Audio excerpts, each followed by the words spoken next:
Hello and welcome back to the Raspberry Podcast. Today's episode, I am joined by Rosi Sexton. Rosi is someone that I've wanted to get onto the podcast for a really long time, so I'm very glad that we finally managed to make it happen. Rosi is a very difficult person to try and describe, as you'll hear in the first couple of minutes of the episode. She is so skilled in so many different fields, seemingly completely separate from each other. She's a musician, a mathematician, she's a professional MMA fighter, one of the OGs of UK MMA, especially of women's UK MMA. She's the first woman to compete, woman from the UK to compete in the UFC. She's an osteopath, she's a climber, a politician. It just goes on and on. So very, very interesting conversation, and I hope you guys enjoy listening. Check it out. Okay, let's go. Firstly, Rosi, thank you very much for being here. I appreciate that. I've been wanting to get you on the podcast for a very long time. I'm glad that we finally managed to make it happen. Oh, it's great to be here. It's great to chat to you. So, we have like a relatively limited amount of time, and with you I feel like we could talk for ages, so I've got to jump straight into it. I don't know how to start this, but let me ask, how would you describe yourself? Oh God, that's a good... I knew it. We're just going to go straight on in it. How would you describe yourself? And this question will make a lot more sense in a second. To the listeners, to you it should make perfect sense. I've stumped you at the first hurdle. Yes. I don't know. I change my mind on this regularly. Yeah. I think it's... I don't like putting myself in a box. Sure. I don't like sticking a label on who I am or what I do. I think that's evident by what you've... So for to give relevance to that question for the people who are listening, I knew that you had a multitude of facets to your life and to your career, but I didn't quite understand the depth of that. So you're actually the only person I've ever printed off their Wikipedia page and brought into a podcast, isn't it? But you are a musician, a mathematician, a professional MMA fighter, multiple martial artist, black belts in multiple martial arts. Now you do osteo, and you're in politics as well. It's just like honestly one of the most ridiculous Wikipedia pages I've ever read. And you climb. There's just so many things that you do. So like my question would be like, how would you describe yourself? I think I did one of those personality tests, you know, the big five, where it's different facets of personality. And I think the thing with me, it's I've got a high openness to experience and a high neuroticism. Sure. And I think that combination actually explains me quite well. Yeah. I want to do lots of different things, get involved in things, and then I get really anxious about doing them well. Yeah. So I put loads of effort into it, and I have to really dig into it in depth to make sure I'm doing it properly. So I think that kind of, I suppose, sums me up. Yeah, I think that's accurate. And from what I can tell, obviously I don't know you as well as you know yourself, but from what I can see, and also I think when someone looks at what you've achieved and what you do and what you're continuing to do, they would assume that you're incredibly talented. Personally, I don't think that, and this is in an offensive way, I think that's undermining what you've done to actually call you talented. I think when someone does one thing very well, you assume that they're talented in one thing. When someone does so many things so well, I think that talent is that they're very hardworking. Like, it's impossible for you to have done everything that you've done with talent alone. You can't be that talented in so many different things. So you must have worked you must continue to work incredibly hard at every single thing that you do. I think I agree with that about talent, actually. I don't think talent really comes into it that much.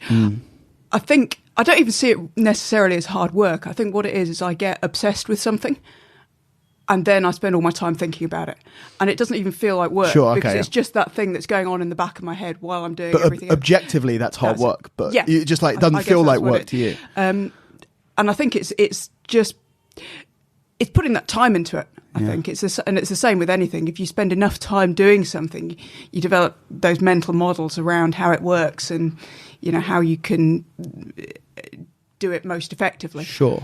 And it's something that you know, I want to go back and I kind of want to start at the beginning for you and work your way through kind of not only your martial arts career, which is like the most relevant thing to most of the audience, but well, in a way, actually, I care less about your MMA career because because most of the people I have on here just have the martial arts, but you do other things, if that makes sense. But just there, you're talking about mental models for sort of the things that you do.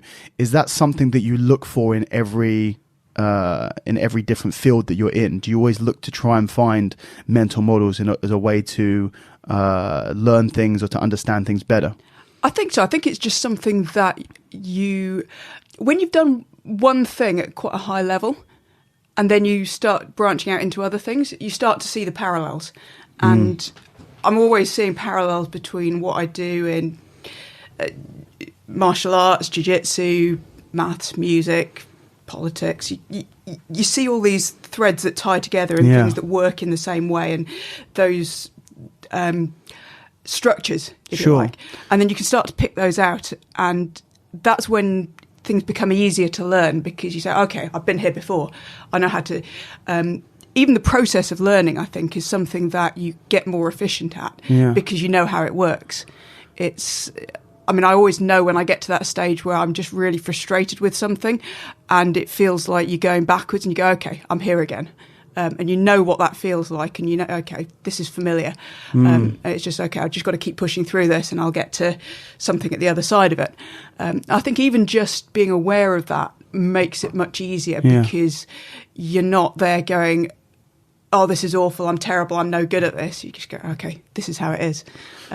So do you feel like you've got more efficient at learning as you've gone through your life? I think so. I think because the process of learning is actually, there's a lot of similarities. I mean, with the different fields, there's differences. Obviously, I mean, when you're doing something very physical, like, jiu-jitsu and mixed martial arts, there are things that are unique to that. But then there's a lot of things which are actually quite similar. And that process of learning and how to do that efficiently, I think, is something that you do get better at. So once you've done one thing at quite a high level, it's much easier to then do other things. And that's why I always say to people, it doesn't matter what you do so much. Pick something, do it as well as you can. If you then want to go on and do something else, that's always easier than from scratch.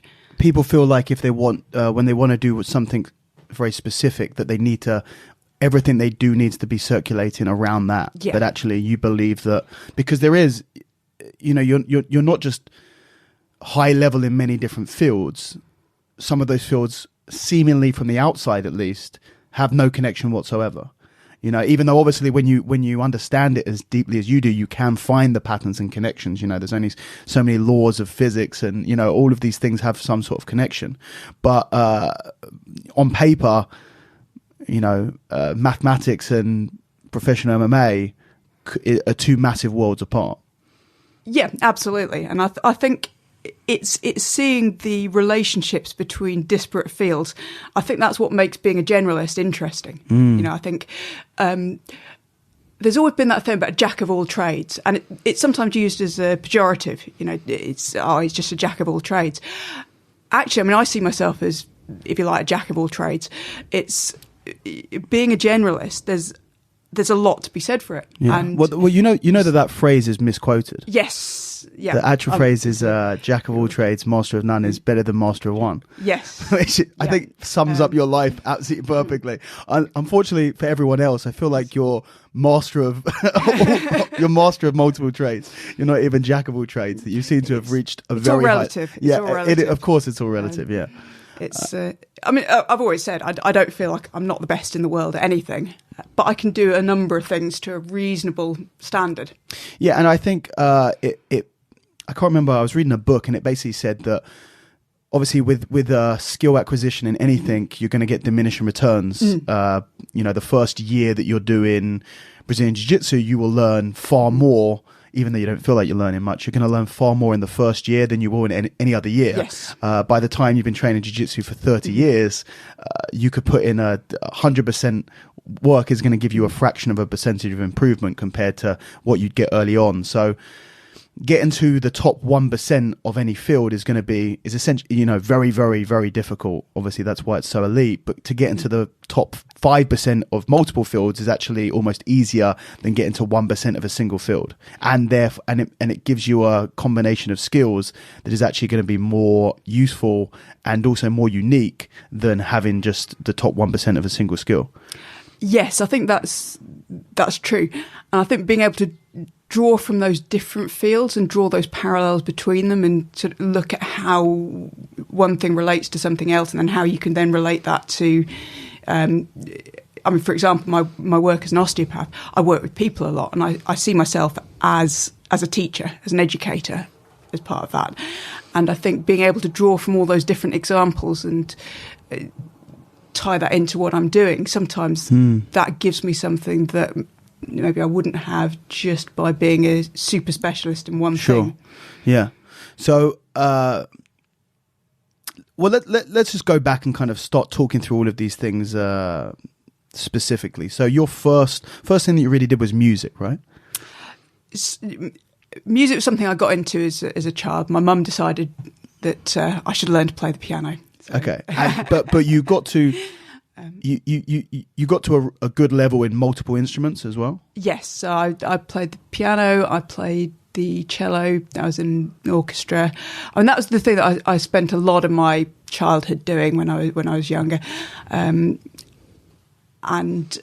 again, I think that was the first thing where I really learnt about the process of getting better at something and getting from not having a clue how to do something to then a few months later being able to sort of seeing the progress. And I think that's a feeling that I became hooked on, that feeling of, I don't know how to do this. And, throwing tantrums as you do as a kid, going, I can't do this. This is, and then, just being encouraged to patiently work through that and and then going, hey, I can do it. It's great. Yeah. So how did that happen? And I think that's a big thing that I think I've always taken with me, and that's been something that's sort of gone through everything else. Is that sort of the improvement? The feeling of what you can achieve, just by practice. Yeah, and I think that felt almost magical to me. Yeah, it is. It's like if someone could click, if you could click your fingers and suddenly you had another skill, you would consider that to be like a superpower. But you can essentially do that, but without a click of the fingers, it might take you 5 years of practice, But the fact that you can go from not being able to do something to being able to do something to what would have at once seemed impossible level is quite an incredible feeling. I feel sorry for some people who never try and acquire any skills. This is why martial arts is a really good thing, because you walk into the gym on the first day and you get your ass kicked, and then suddenly 5 years later you're kicking everyone's ass, and you could go, wait a minute, 5 years ago, I could, 5 years ago, I was getting my ass kicked by everyone, and now I have the power, I have the skills to do this. You look back and you go, how did that happen? And I think it's that process of being able to look back on that and to see how far you've come. And I think, I talk to a lot of people who go, I wish I was talented, I wish I could do this, I wish I was more. Yeah. And well, you can. You can. It takes time. It takes consistency. Yeah. And I think, again, having that sort of awareness and sort of having experienced that, I think that's one of the most powerful things. Yeah, I think it's a really important lesson as well. And I think that it's important for people to understand that you don't have a superpower. You, Rosi Sexton, doesn't have a superpower to learn things. You're not born with all of the gifts that you now possess, that you had the work and you had the practice to get there. And you're saying some people say, I wish I was talented, or they kind of talk themselves down and say, I would never be able to play the piano, I'd never be able to do this, I'd never be able to do that. I think a lot of people fall into that trap, and I think it's really important that people understand that you can get better at anything as long as you practice it, as long as you try it. And I even believe that myself at some point. I thought that I wasn't naturally talented in this, therefore it would be pointless me trying to do it. But then you realize that actually if you practice, you can get better at essentially anything. I think that's in a way, that's almost what drew me to combat sports, to martial arts in the first place, because I think it was one of those things that to me looked the most impossible from where I was, because I was that stereotypically nerdy kid at school. I was always in school library, I like maths and science. People terrified me, and certainly sort of physical conflict was something that really scared me. And I think in a way that's why I was drawn to that. And so looking back, the whole process of going from there through various traditional martial arts to finding BJJ and mixed martial arts. You took it to the most extreme.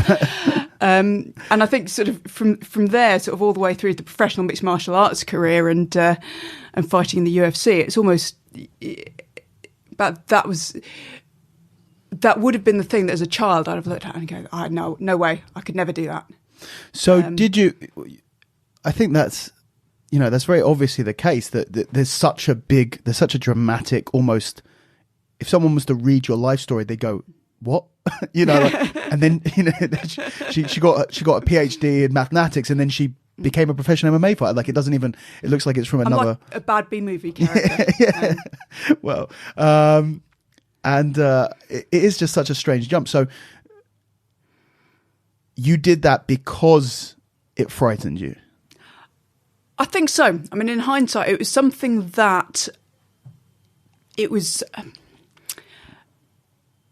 something I didn't feel comfortable with, if you like. I think a lot of people stay away from that. Yes, but you went towards it. And again, I think this goes back to sort of my combination of openness to experience and neuroticism. Sure. I think it's an interesting combination. I think for me, it wasn't something that I was ever satisfied to go, yeah, I'm scared of that, I'm just going to avoid it. I'm just going to wall that off and pretend it's not there. Because it's like that, when you've got a sore inside your mouth and you just keep poking it because you can't leave it alone. It's one of those, it's a bit like that. And eventually you go, I need to deal with this. I need to do something about it. And like I say, in the early stages, it was the traditional martial arts route. And back then, I mean, this was back in sort of the 1990s, when sort of mixed martial arts was really relatively unknown, certainly over here. And I think, again, it was the thing that drew me to it was this promise of sort of being able to learn how to deal with a stronger, bigger attacker, and you can learn to defend yourself. And the idea of having that power, if you like, and not being afraid of that, I think that was something that sort of attracted me, and I think it does with a lot of people. And then obviously along the way you learn it's not quite as easy as that. I mean, I started out at the local taekwondo club. I did that for a bit, and then it kind of dawned on me that this probably isn't all there is to self-defense, and ended up doing a few different martial arts when I was at university. And then that's when sort of mixed martial arts appeared on the scene, and I saw a documentary about it.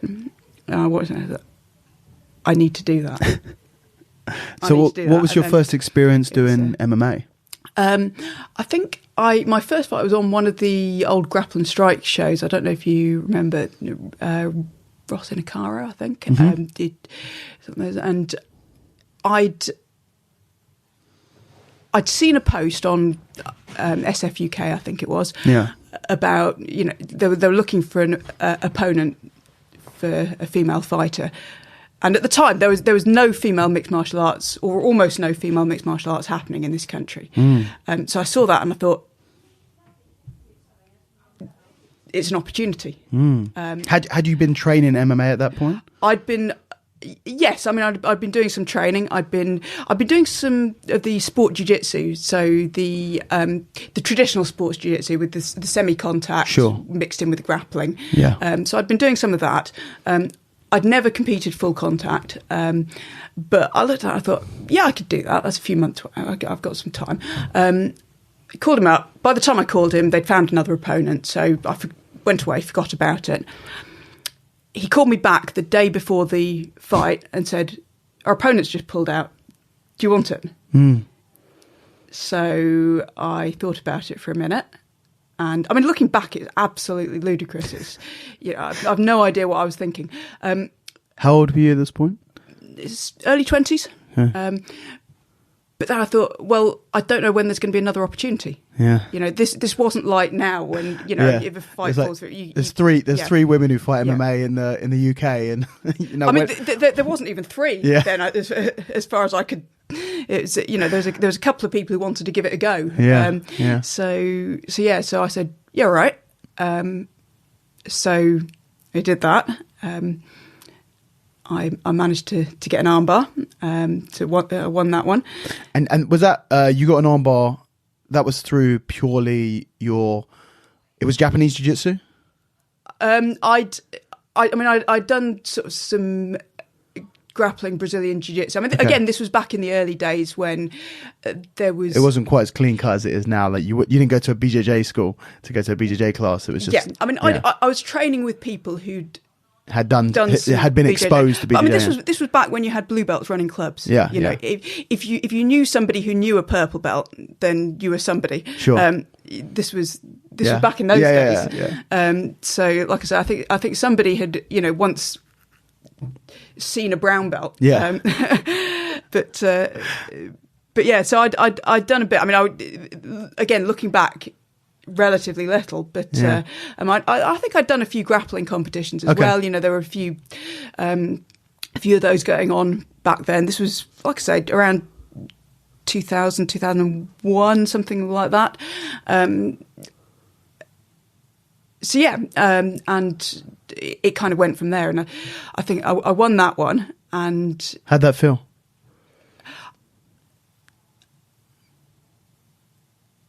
I think it was all a bit of a blur at the time because it all happened so quickly. It was, I mean, again, you got 36 hours before, I hadn't been expecting to fight.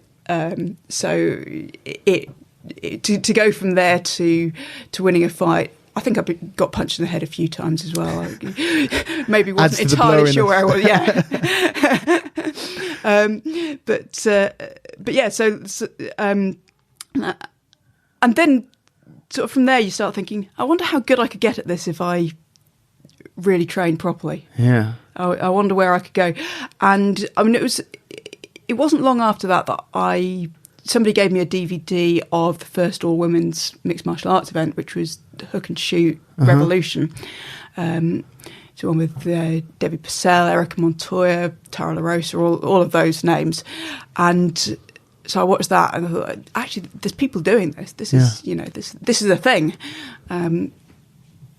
So I think from there that developed into, I want to fight them. I want to do that.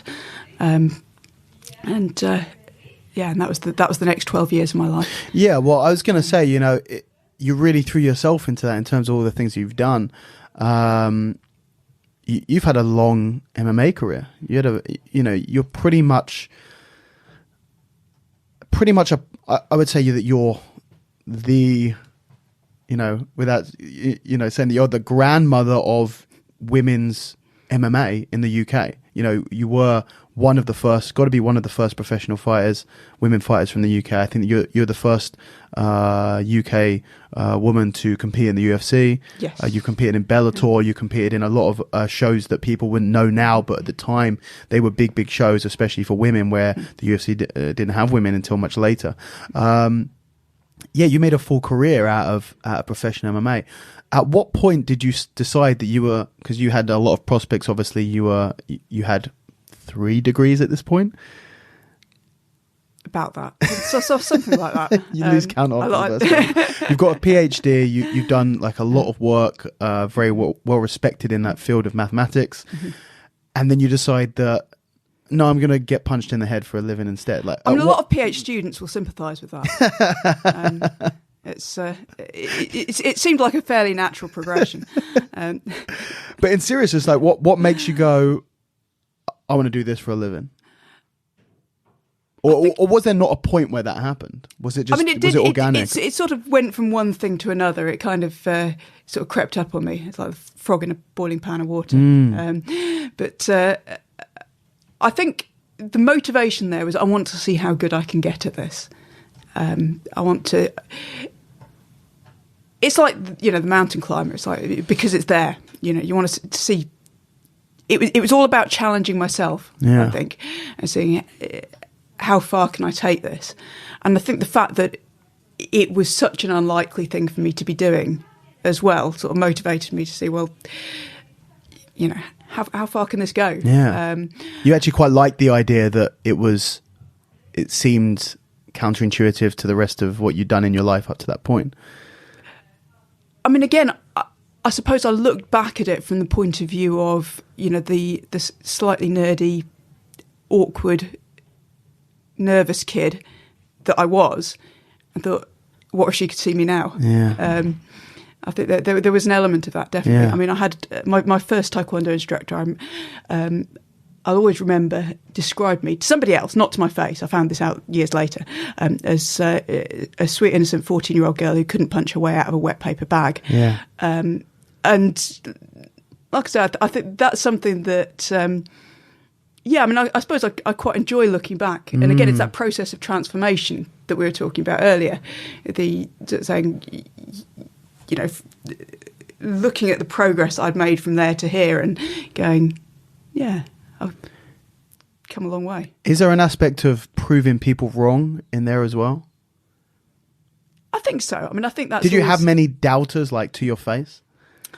Or people asking why you're doing this? Like, you shouldn't be doing this? Always, yeah. I mean, this was back in the days when, the whole women's fighting thing, the acceptability of women doing mixed martial arts, and the fact that's become normal very quickly, actually.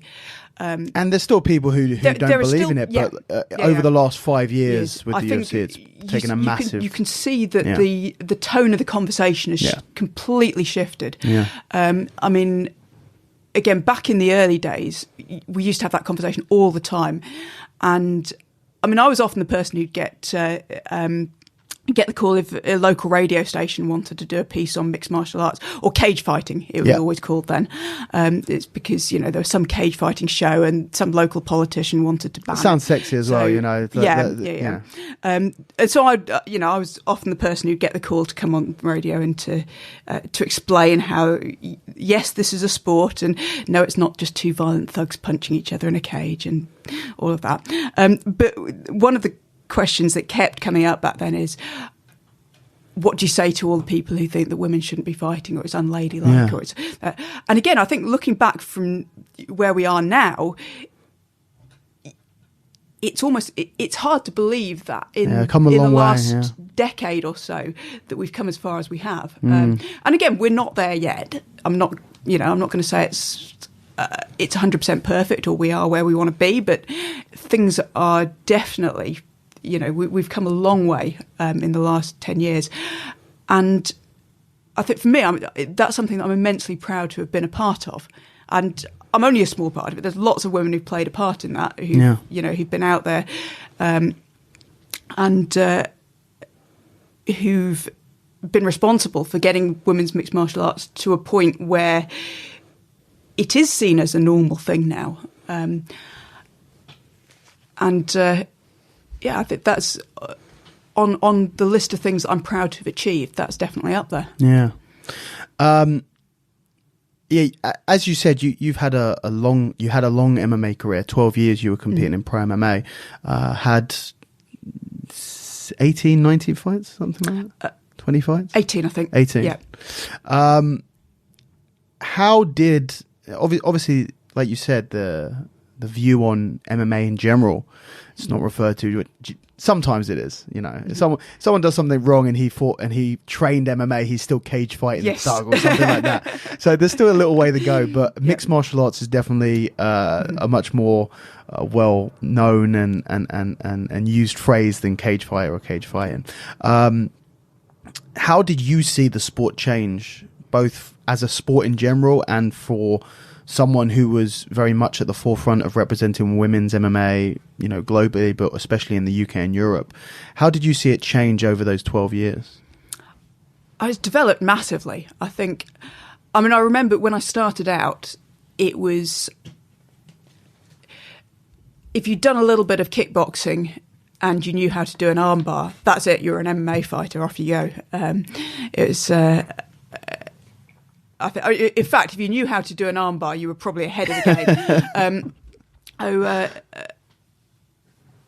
I mean, there are a lot of people who, again, I think it was in the days when we were still trying to figure things out, and when people were still trying to figure out how all these things fitted together, and you had the individual disciplines, and when I came to it, it was very much a case of, well, if you do a little bit in each of these disciplines, then that's mixed martial arts. And it was only later on that people started to think about, okay, well, how do we put these together? Yeah. How do they fit? And I think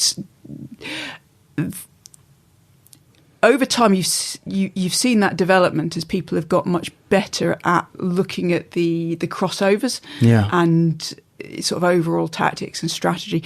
And now you've got people coming into mixed martial arts and training mixed martial arts as a discipline. Yeah. So, I mean, yes, they do the individual areas as well, but they come in with the intention of, I want to be a mixed martial arts fighter.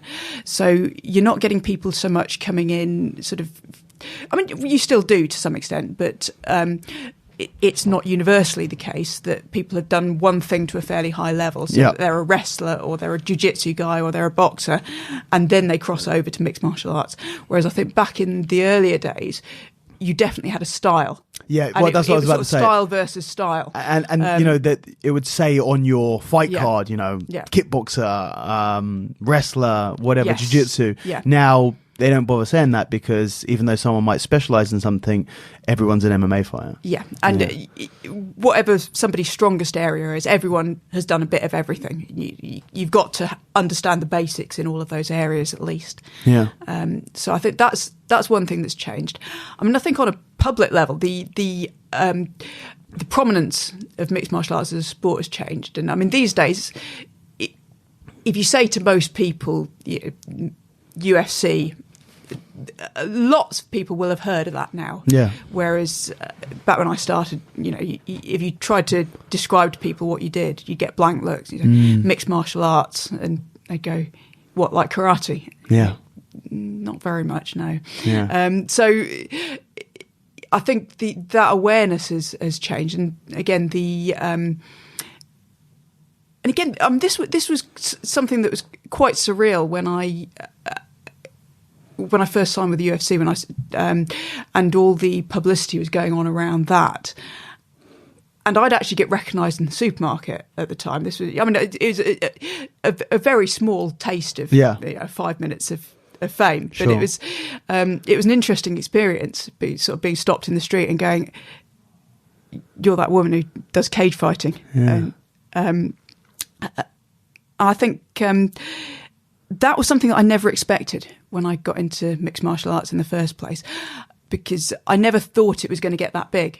Yeah, no, I don't think anyone could have expected the UFC to, or MMA in general, but obviously the UFC to just grow as exponentially as it has. I mean, I don't think anyone of any of the fighters in my generation, and particularly not the women, got into it with the view to becoming rich or famous. Sure. You know, it was, I think for all of us, it was something that we wanted to do for ourselves.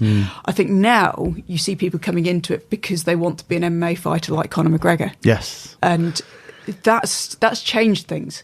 Not sure whether for the better or the worse. I think there's elements of both of those. Yeah, definitely. I think in some ways, he's brought a lot of eyes into the sport, which brings money into the sport. But at the same time, you know, even just watching the way that people try and promote themselves with, you know, just a bad version of Conor McGregor, who, you know, has many flaws to his personality as well, and they're coming out more and more as time goes on. But everyone's trying to be that because, you know, he's the $100 million MMA fighter now. Everyone's trying to follow in those footsteps. I don't think it's the best. Yeah, I think it's that idea of what gets attention, doesn't it? I think it's the Ronda Rousey model as well. You know, I think it's if you're outspoken and controversial, then people will pay attention to you, and that translates into dollars. And I think, unfortunately, to an extent, it works. Yeah, I think you either have to be unbelievably good or be able to sell yourself outside of the cage or the ring. Yeah, or ideally both. Yeah, ideally both. But one of those things is much harder to do than the other. You know, to be If you look at someone like Khabib, who is unbeaten, and he's but apart from flying drop kicking someone out of the after winning a match, apart from that, he's a pretty quiet, humble guy. He's starting to get very popular just because he's unbeatable. People who haven't been beaten are very exciting because there's so much narrative every single time they step in a cage, because it's like, is this person going to beat them? Whereas with Conor, especially, even though he was on a great tear and he was fighting very well, once he'd lost a couple of matches, he doesn't have an air of invincibility, but he's exciting. He talks a lot of crap. He's, pretty funny with it for the most part, and that's why people want to watch him. I mean, I think that's the thing, that being controversial and outspoken, it works while you're winning. Yeah.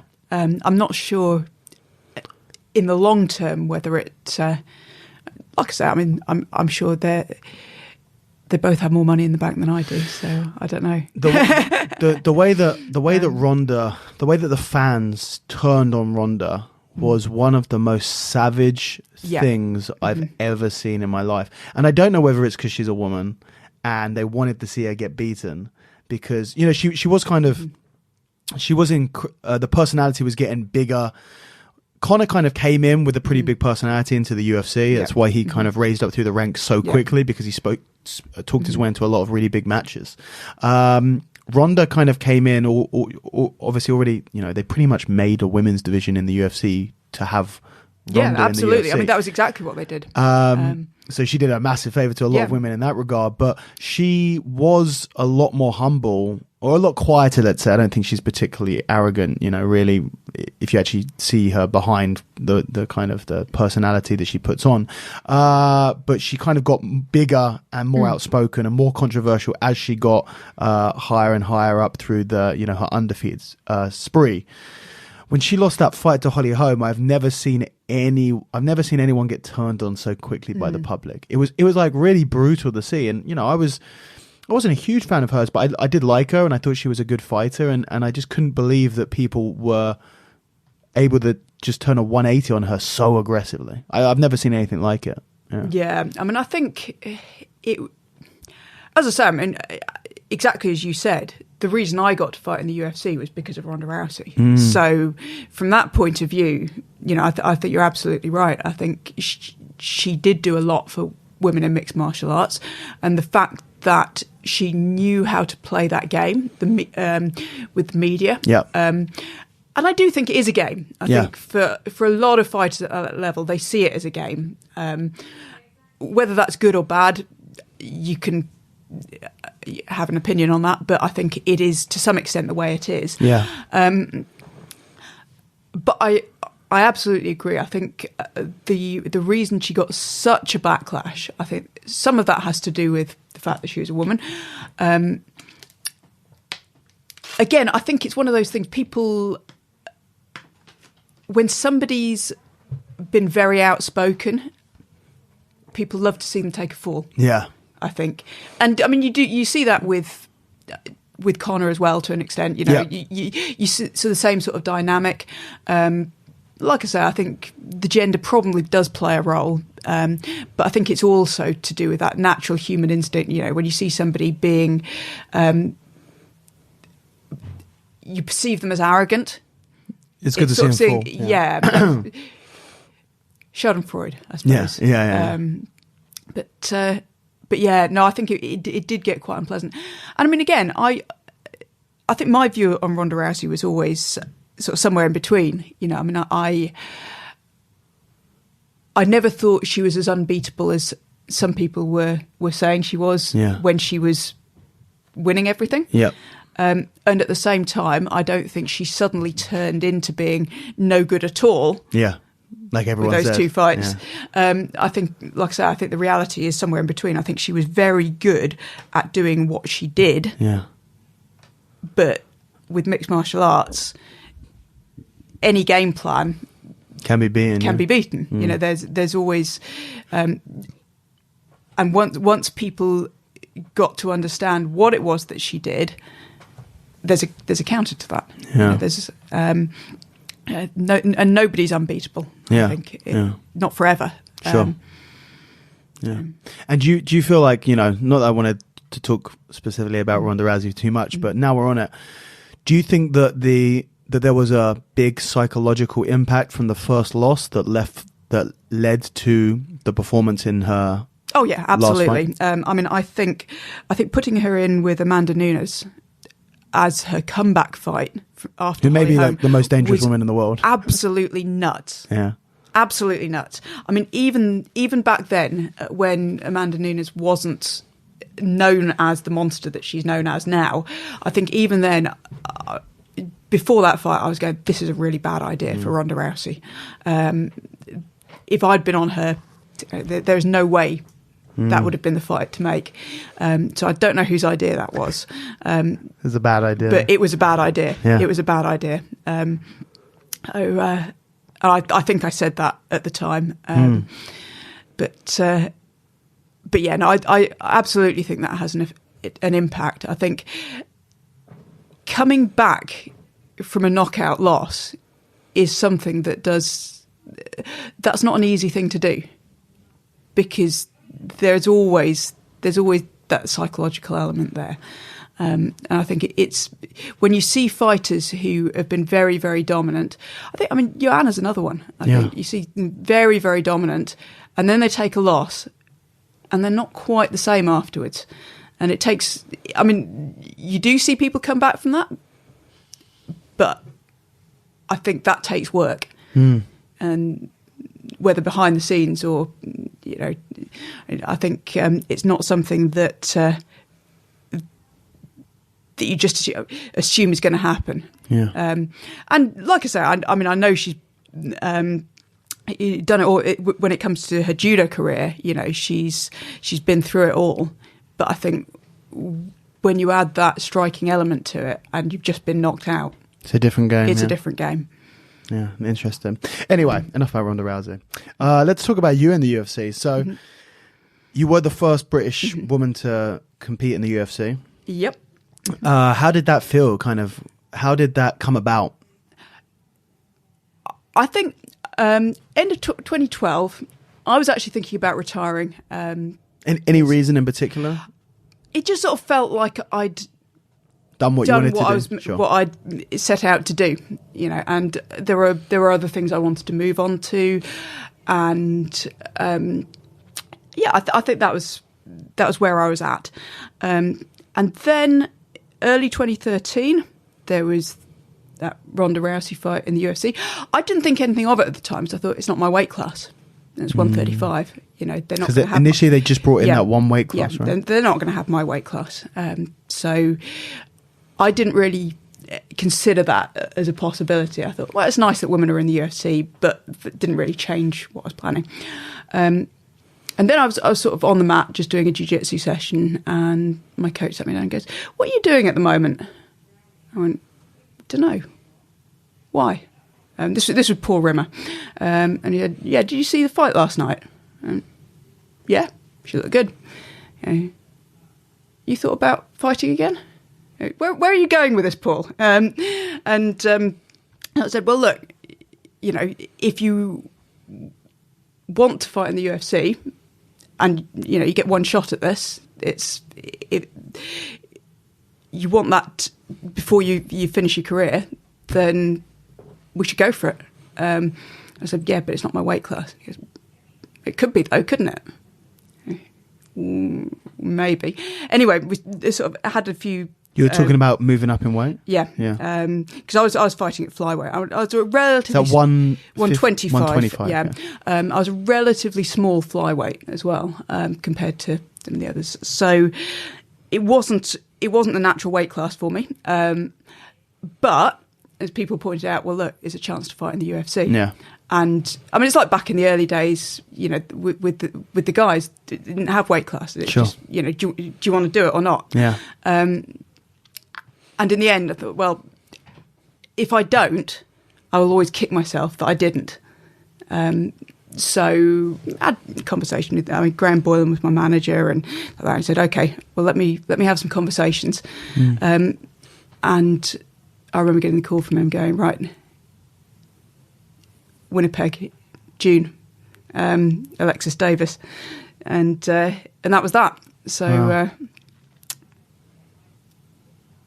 So yeah, that was an adventure. That was a roller coaster. That experience, and like I say, I'm immensely glad that I did it. It was an experience. Yeah, yeah, that must have been crazy to get, especially to be. When a guy starts training in MMA, he always has one dream. Yeah, and that's to fight in the UFC. Yeah. It must be weird to be a professional MMA fighter as a woman and not even have, that's not even on the radar. Yeah, I mean, it wasn't that long ago, it wasn't that long before that Dana White was saying we will never have women in the UFC. Yeah, it'll never happen. Now, I always thought it would happen, but I thought it was going to be after I was retired. Sure. I didn't think I would ever get that opportunity. Yeah. So to actually be sort of have that put in front of you and go, do you want to do it? It's like, how can you say no to that? Yeah. So it's like, right, well, I better put on some weight then. And you compete at 135. So I competed at 135, which, like I said, is not the best weight class in the world for me. But it was one of those things. It was a once in a lifetime opportunity. So yeah. And they now have 4 divisions in the UFC for women. Yes, yeah. They the next one they brought in was 115, and as I said, that had happened. You probably could a year earlier. I would have gone to that, but it was what it was. It's like I say. It's I think I'm just grateful that it happened in time, that I got that opportunity. Yeah. I think. And then you ended up retiring in 2014. That's right. What made you decide to hang it up? I think there were a few reasons. Again, it had been on my radar because I had other things that I wanted to do. I mean, I had a child. I was thinking about my osteopathy career. You know, I think because had you got into that already at that point? Yes, I mean, I was working part-time, but obviously it's very hard when you're a mixed martial arts fighter, particularly. It's hard to do anything else. Yeah, because you have to dedicate everything to it. Especially at that level. I mean, there are people at that level who are training full time. They're doing nothing else. They're just training, and it's very hard to. If you're not in that ballpark, you know, you can't compete at that level. So I was getting to the stage where I was saying, well, you know what? There are other things I want to do in life. And I had a conversation with my manager, Graham Boylan. He sort of sat me down after my last fight, and he basically said, look, I think it's time for you to retire. And actually, in hindsight, I'm glad he did. So it was his idea? Yes. I mean, it was, like I say, it was in the back of your mind. It was in the back of my mind. It was in the back of my mind. And I had kind of been thinking in the run up to that, you know, this might be my last one. The trouble with fights is fights are like beers. You know, you go out for beers. You always want one more. And it's always just one more. Yeah. But then you have that one more, and then it's one more. Yeah. And then before you know it, you're shit-faced. Yeah. And you see the same thing happen all the time. You see people who've just had too many. It's like, you should have called it a day a while back. And you can see how it happens because it's so easy to do. Because if you win, you're on that high from winning, and you go, yeah, I want to do this all again. And if you lose, it's like, I want to go out on a win. Yeah. And it's sort of taking a step back and sort of go, well, what am I trying to prove here, and to who? And that's when you sort of sit back and think, well, why did I get into this? What did I set out to achieve here? Have I done that? And if so, maybe it's time. Yeah. Maybe it's time to move on. And I think having somebody who sort of prompted me to think that at the right time. Because I think it was the right time. I think, and I think there was a bit of me that knew my heart wasn't really in it at that point.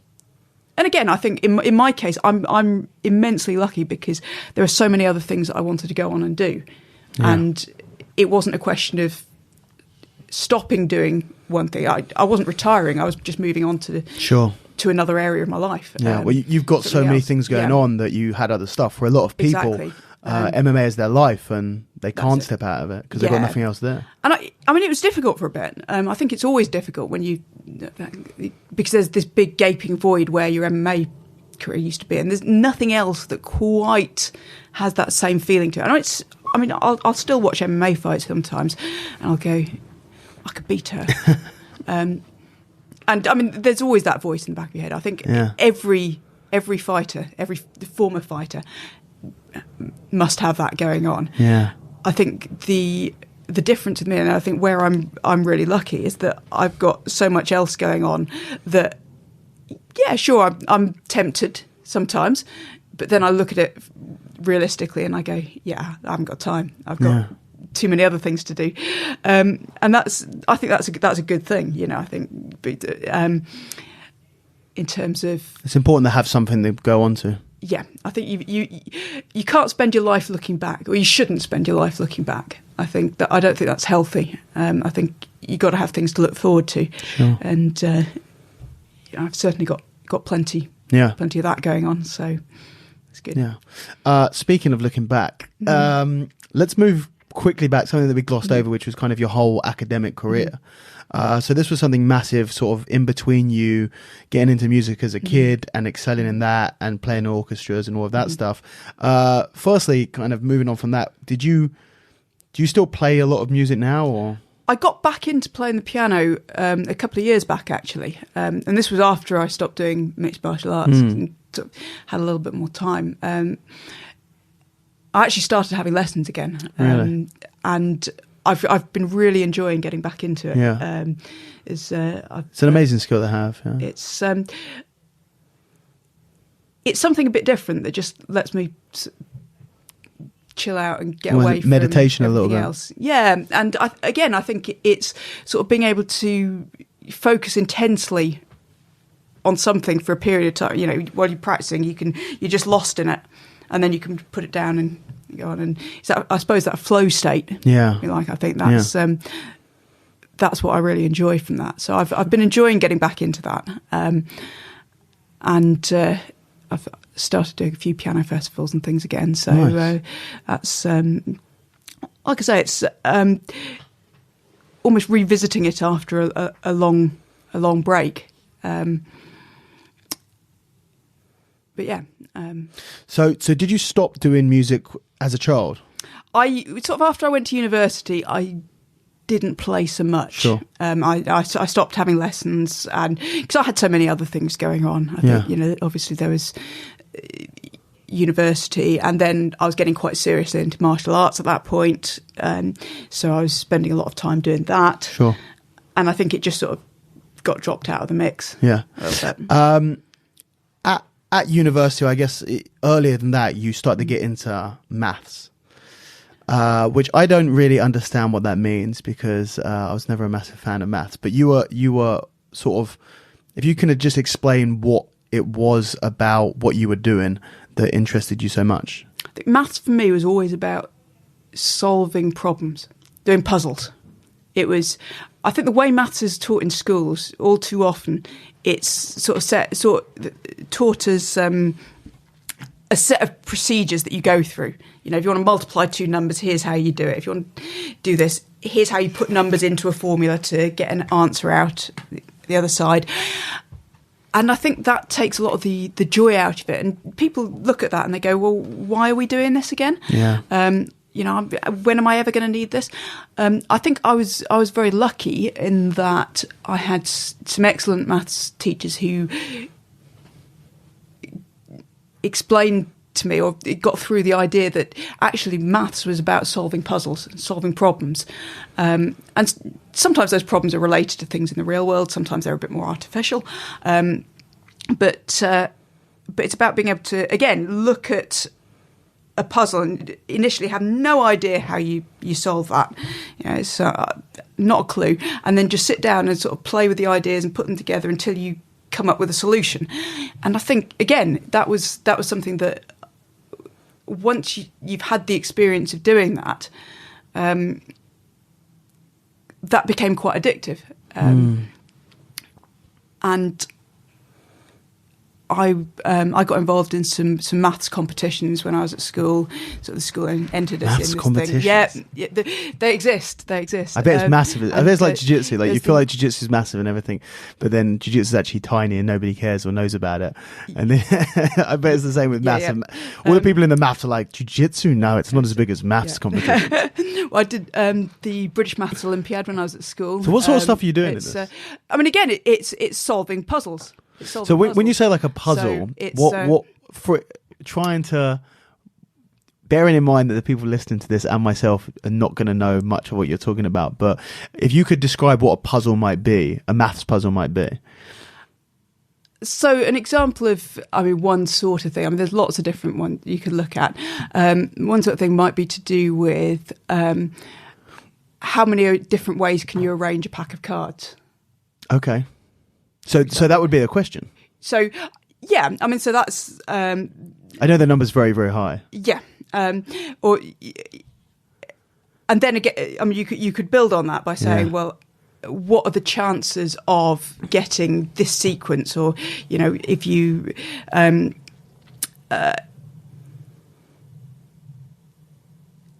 if you tossed a coin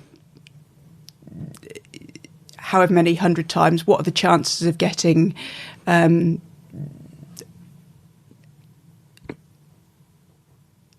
so many heads and so many tails, or something like that? I'm struggling to think of good examples. No, these are both excellent examples. So are they always given as are they always given as real life examples that you have to use math to try and figure out? Not always. So that there are some like that where it could be a real life example. Sometimes it could be more to do a geometric question, for example. So you've got how big is this angle? And you've got this complicated geometric drawing. Yeah. And they're saying, well, you find the size of that angle there, for example, or something like that. Or it could be a question about prime numbers. Sure. Or, if you have...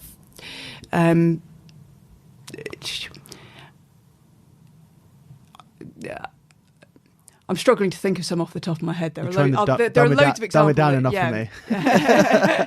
There are loads of examples that'll come to me just as soon as I. So how did you get on in these maths tournaments? But I did reasonably well actually when I was at school, and I got invited on a few summer schools and things off the back of that, which then meant that I met a lot of other kids who were very into doing this kind of maths and like that. And I was already quite interested in pursuing that at university, but it was I think that sort of nailed it on for me. So right, yeah. So that's why I applied to do maths at Trinity College, Cambridge. And part of the reason I applied there was because my maths teacher said I wasn't going to get in. So I knew there was like I feel like everything you do, it's just like a fuck you to someone. Oh, can't get in? Okay, yeah, fine, I'll get a first. This was my very passive aggressive 17-year-old.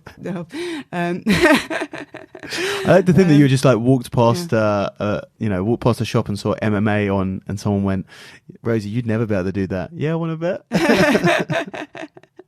So you went to Cambridge to do mathematics. Yes. And is that literally the degree is in mathematics? Mathematics, yeah. Really? And then you got a first from there? Yes. And then do you just like ring him up and go, told you? I don't think I did in the end. You definitely should have. There's still time. And then you went and did a PhD in maths again, or? It's theoretical computer science. It's basically maths. It is, but it was in the computer science department. So that was another 3 years. I did a master's in the middle there somewhere, and sort of I got to the end of that, and I decided that, you know what, I don't want to spend the next 40 years of my life sat behind a desk. Sure. And And I mean, there were various options there. I mean, either I could stay in academia or look at, going into computing or finance are the two big ones. Sure. But yeah, I wanted to do something a little bit different for a while, and that's when I was starting to get involved in mixed martial arts. You managed to do that? Yeah, I'll go off and punch people in the face for a bit. It's fascinating. Yeah, I'm sure lots of PhD students would love the opportunity to do that.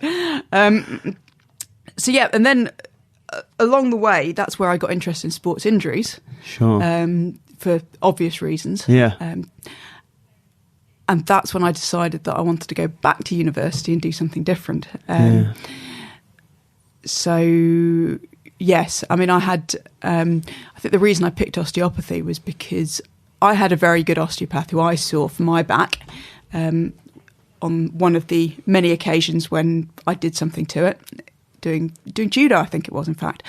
And like I say, I'd started getting an interest in sports injuries and sports injury rehab. And one of the reasons for that was because it's so hard to find people who understood the sport and the injury. And if you go to a lot of physios or doctors, and they'll just go, yeah, stop doing that. Yeah. Go, okay, well, I'm not going to stop doing that. So what's your next best answer? I think it's so important. I always advise people if they can find, and it's obviously very difficult to do, especially in a niche sport, but like find someone who treats your sport. Yeah. I try and find osteo who does jiu-jitsu, or even even if they've just done a class, they understand what it is. Instead of just going to a general sports physio or whatever and then having no idea what it is. Oh, it's martial arts, it must be punching or kicking or rolling around. Like I say, I mean, somebody who's done almost any kind of martial art. I mean, rugby actually is the other one that I tend to look for. If you've got somebody who's used to working with rugby players, it's very similar. A lot of these stresses are similar, and they're used to people doing insane things with their body, and they're less likely to look at you like you've grown another head when you try to explain how you did the injury. Sure. Which I think is always disconcerting when you go and see somebody and they're just looking at you like you're absolutely nuts, and you're trying to explain to them that this was actually a perfectly normal thing that you do all the time, but this one time it went wrong, and and the first thing that says, do you think you should be doing that? You go, well, I'm going to be doing this. Yeah. So that's not why I've come. That's not what I've come here to discuss. I don't need a lecture about my life choices. Just fix my back. Yes, so I can go back to doing it again. So I think I mean that's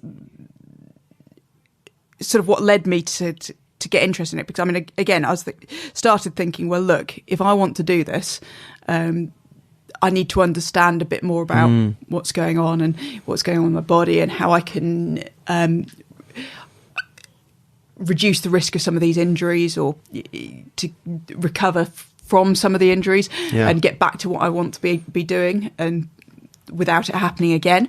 So that's where I started doing some reading around the subject, looking into it. And eventually I need to do this properly. I need to go back to university. I need to study this. So is that a 3-year degree? It's 5 years. 5 years in osteopathy specifically. So really? It's 5 years part time. So I was. This was during the time when I was training, competing in mixed martial arts as well. So it's 2005 to 2010. Yeah. So I graduated in 2010 and worked part time for a little bit while I was still competing, and then after I retired I set up my own clinic, and I've been doing that since, building that. So that's kind of how I got to where I am. Yeah. And if you had to kind of, for those who don't know, if you had to describe what osteopathy is, because obviously the difference between sports therapist and chiro and all of that stuff, if you had sort of, what's the philosophy behind osteopathy? So the first thing I always say is actually the difference between all of those different professions, a lot of it can depend on the person as much as what it says on their business card. So when people are looking for somebody to treat them, I always go with the person, and if you can get a recommendation, all the better. Yeah. Because actually there are some physios who I'm quite similar to, we treat in a reasonably similar way. And then there are some who are completely different. Sure. There are also some osteopaths who are completely different from the way I treat. So I think, there are some sort of more complicated and technical answers as to what the differences are.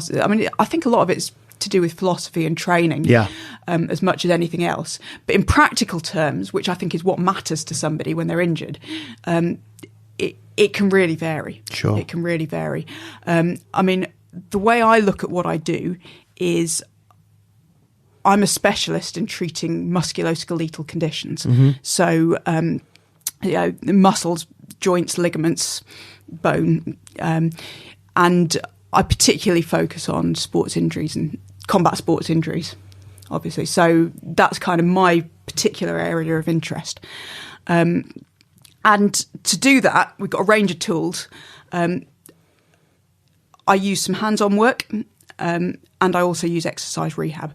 And I think for me, a good practitioner is somebody who can do both of those things. Yeah. There are people who focus on one almost exclusively. There are some very good physios, for example, who will just do exercise rehab, and they won't really get hands-on at all. And then there are there are a lot of osteopaths who don't do much in the way of exercise and are very good hands-on. For me, I think a combination of the two almost always gets the best result. So I think particularly for sports people, the exercise rehab element is absolutely critical. I think you can't get people back to doing what they want to be doing after an injury effectively without making them stronger. Yeah. Making them stronger. This is it. Like I said, getting people in. There are therapists who will. Their business model is, well, I'll just get you in every week and we'll give it a bit of a rub and maybe crack a few joints and then send you away and come back next week and we'll do the same thing again. And for me, if I'm doing that, I'm not really doing that person a service. They might go away feeling better, but in the longer term, we're not dealing with the issue. That's it. We're not getting to the root of what's going on. For me, I want to get people to the point where they don't have to be in my clinic every week. And there's some people who come in just because they want to, because they feel better afterwards. It makes them feel relaxed, and it helps get them back to doing what they want to do, and that's fine. But for me, my job is to keep them out of my clinic as much as I can, give them the tools to manage things and to show them what they should be doing. Yeah. And then I'm here if they need some extra help. And that's the way I always look at it. And ironically, the more I try to keep people out of my clinic, the busier I get. So it's one of those paradoxical things. Sure. But yeah, so that's why I've always focused quite heavily on the exercise side of things. And again, because I come from an exercise background and I know how much difference that makes. So sort of the strength training component to it. And again, I don't see rehab and strength training as two separate things. I see it as a continuum. You might start with some very easy stuff for somebody who's just had an injury, but you're then going to progress them along that continuum right the way through to getting them strong enough to withstand the forces involved in their sport. And for something like wrestling and mixed martial arts, those forces are obviously quite significant. When you've got two people colliding with each other, and you need them to be able to withstand that. Like I said, I think, again, one of the injuries that sort of set me off down this path was that I had a neck injury myself. And I think that's, again, something that I see a lot with my jiu-jitsu, wrestling, mixed martial arts people. And again, I think there's what I saw in large parts of the physio world, the osteopathy world, is that people don't have much of an idea of how to get you back to doing that. So often people come in and see me and said, oh yeah, I spoke to a physio and they said I should give up doing jiu-jitsu or I give up fighting. Yeah. Or even the surgeon I saw said I shouldn't do this anymore. And that seems to be the default answer. It's the easiest answer. Yeah, absolutely. Stop doing what hurt you. Stop doing it. And again, I think sort of having, from my point of view, as somebody who understands sort of how much those activities can mean to people. And like I say, you know, I mean, we do combat sports, we do jiu-jitsu, but there are other people out there. Whatever your sport is, I think that can be a huge part of somebody's life. So to then turn around and say, oh, you should stop doing that, you've got to look at the effect that's going to have on the person overall. And given how much time medical professionals these days are spending trying to get people to exercise, it seems to me like telling somebody, oh yeah, stop doing that. That's not an ideal answer. No. And I think that's what motivated me to, well, can we do this better? There's got to be a better answer. Yeah. So you know, a few things on that. Firstly, you touched on strength and conditioning. Mm-hmm. So I'm interested in what your take is on that in general. You know, do you do any strength and conditioning yourself? Do you know, more specifically from an osteo perspective and an injury prevention perspective? I know there's a lot of research into sort of strength training being the biggest factor in resilience from injury, opposed to like anything else, even more than stretching. Yeah. Is that your experience with it? And is there anything that you really like in the weights room? Is there anything you really don't like in the weights room? So I've done quite a bit of strength and conditioning over the years. I mean, certainly when I was competing regularly, that would be a big part of what I did. I try to keep it up these days. I mean, my training is a bit sporadic these days just because I'm trying to juggle too many balls. Yeah. That sounds like the story of your life, to be honest, but you seem to be doing pretty good at it. But yes, no, I think strength training is massively important, actually, for everyone. I mean, there's a lot of research coming out now suggesting that it's one of the best things that people can do in terms of reducing their chance of disability later in life, needing social care, reducing risk of falls, loads of things. I mean, it's just absolutely massive, and there is so much now that says this is really important. So I'm forever banging on about, you know, the value of strength training. Now that can mean different things to different people. So it doesn't necessarily mean get in the gym, throw 200 kilos on a bar and try to deadlift it. Yeah. I mean, for some of my elderly patients, for example, I'll have them doing a shopping bag deadlift with a few cans of beans. Do you actually do that? I actually do that, and it works really well, by the way. It's very, very effective. Or I'll get them doing sort of sit to stand from a chair. Yeah. So it's basically a box squat, right? Yeah. And again, I've had quite a few of my older patients who haven't got an exercise background, and we'll get them doing things like this. And I've tried to break it down to make it really accessible for them. Sure. So it's not necessarily something they have to go to the gym and do. It's something they can put into their everyday life. Yeah. And I think, again, that approach for them works really well. So I'm a big fan of finding something that's going to suit the person. So it isn't a one-size-fits-all approach. And there are lots of different approaches to strength training that can all work for different people. So I'm a pragmatist. And I think often the most effective approach is the one that you can fit into your life and that you're going to keep doing because you enjoy it. So for some people that might be kettlebells. For some people it's going to be Olympic lifting. For some people it might be just doing a bit of free weights work. I mean, for some of the patients I see, is going to body pump. Yeah. So it depends on the person. 100%, And again, I think there is a place for all of those things. I think one of the things that I always emphasise is not to confuse one particular tool with a method. You know, I think people get fixated on one thing. So it can be, you see people are all about kettlebells and it's like, this is the only thing you need. And then other people will be, it's all about Olympic lift or all about body weight training. And I think all of those things have their place. You know, I use kettlebells, I use bands, I use body weight work. I'll use, for a lot of my athletes, I'll get the bar out. We'll do use a barbell. So it's tailoring it to the person.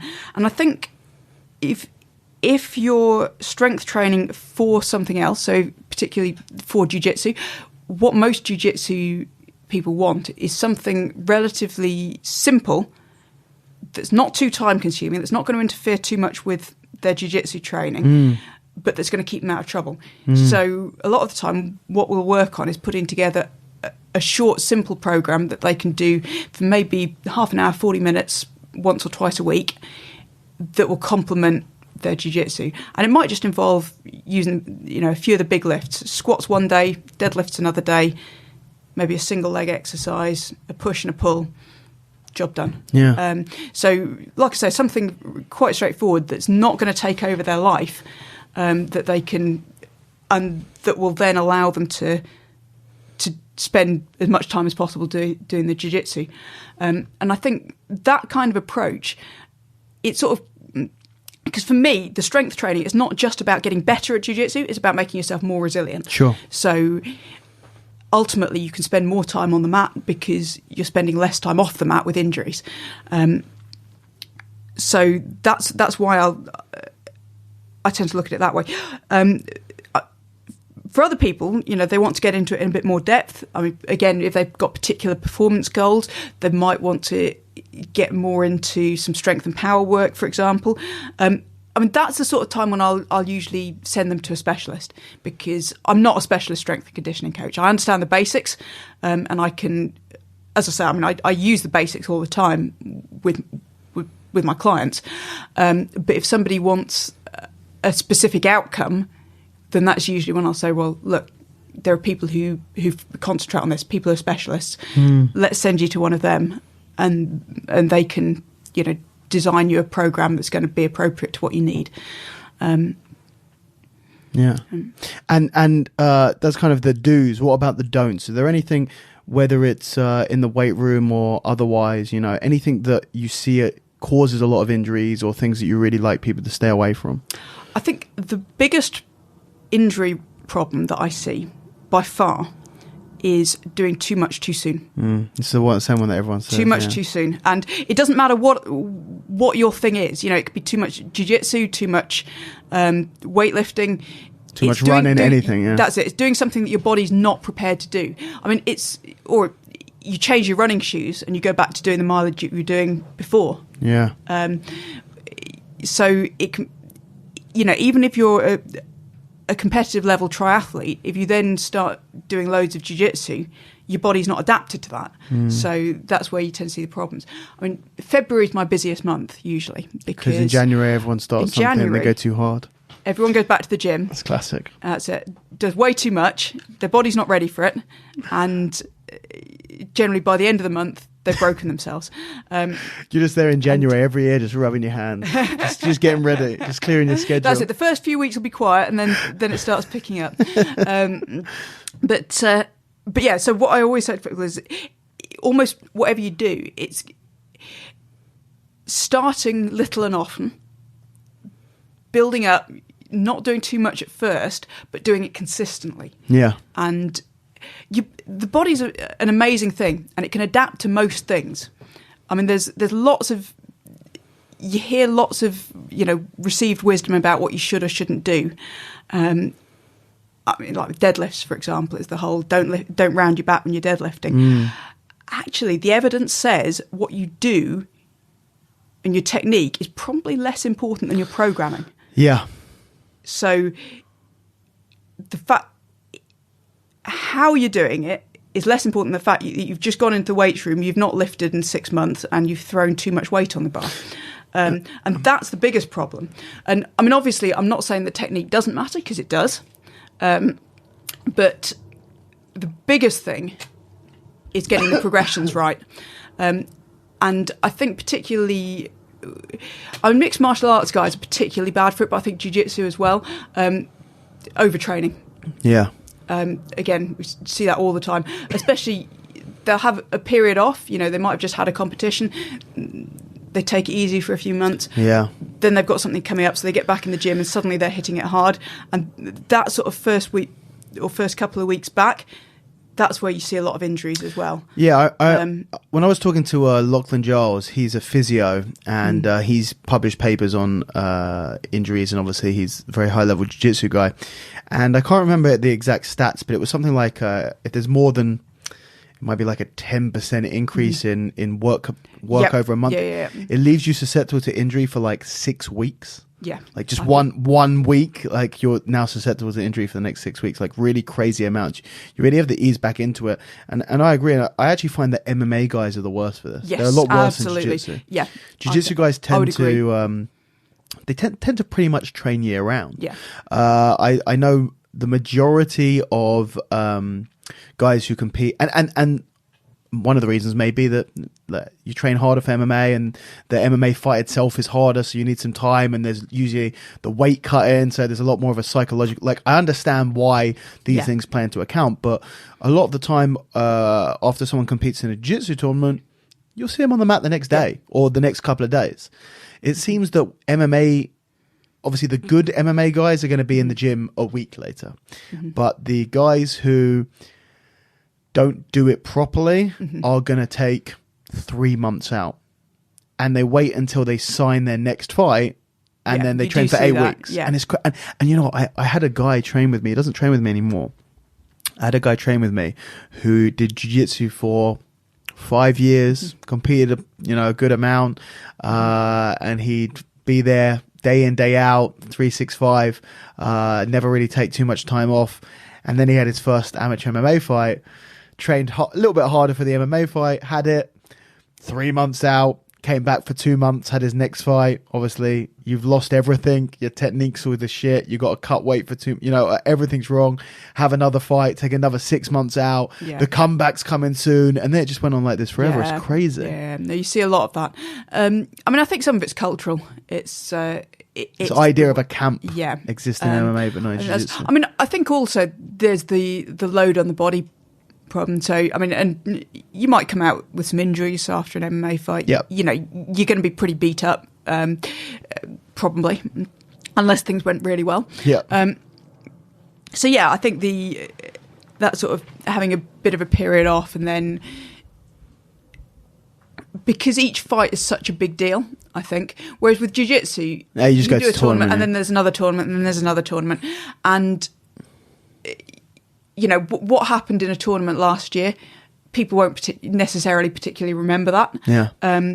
Whereas with mixed martial arts, every fight that you ever had, people will because it's on your record and people will remember it. And I mean, I still get people email me about fights that happened 10 years ago, and to them it's like it's yesterday because it's on the internet. Yeah. And it's like I hadn't thought about that for 8, but I think because every fight is such a big deal, it is seen in a different way. So rather than it just being a continuous training process with sort of punctuated by competitions, everything is built up around that one night, and you live it, sleep it, eat it, breathe it in between.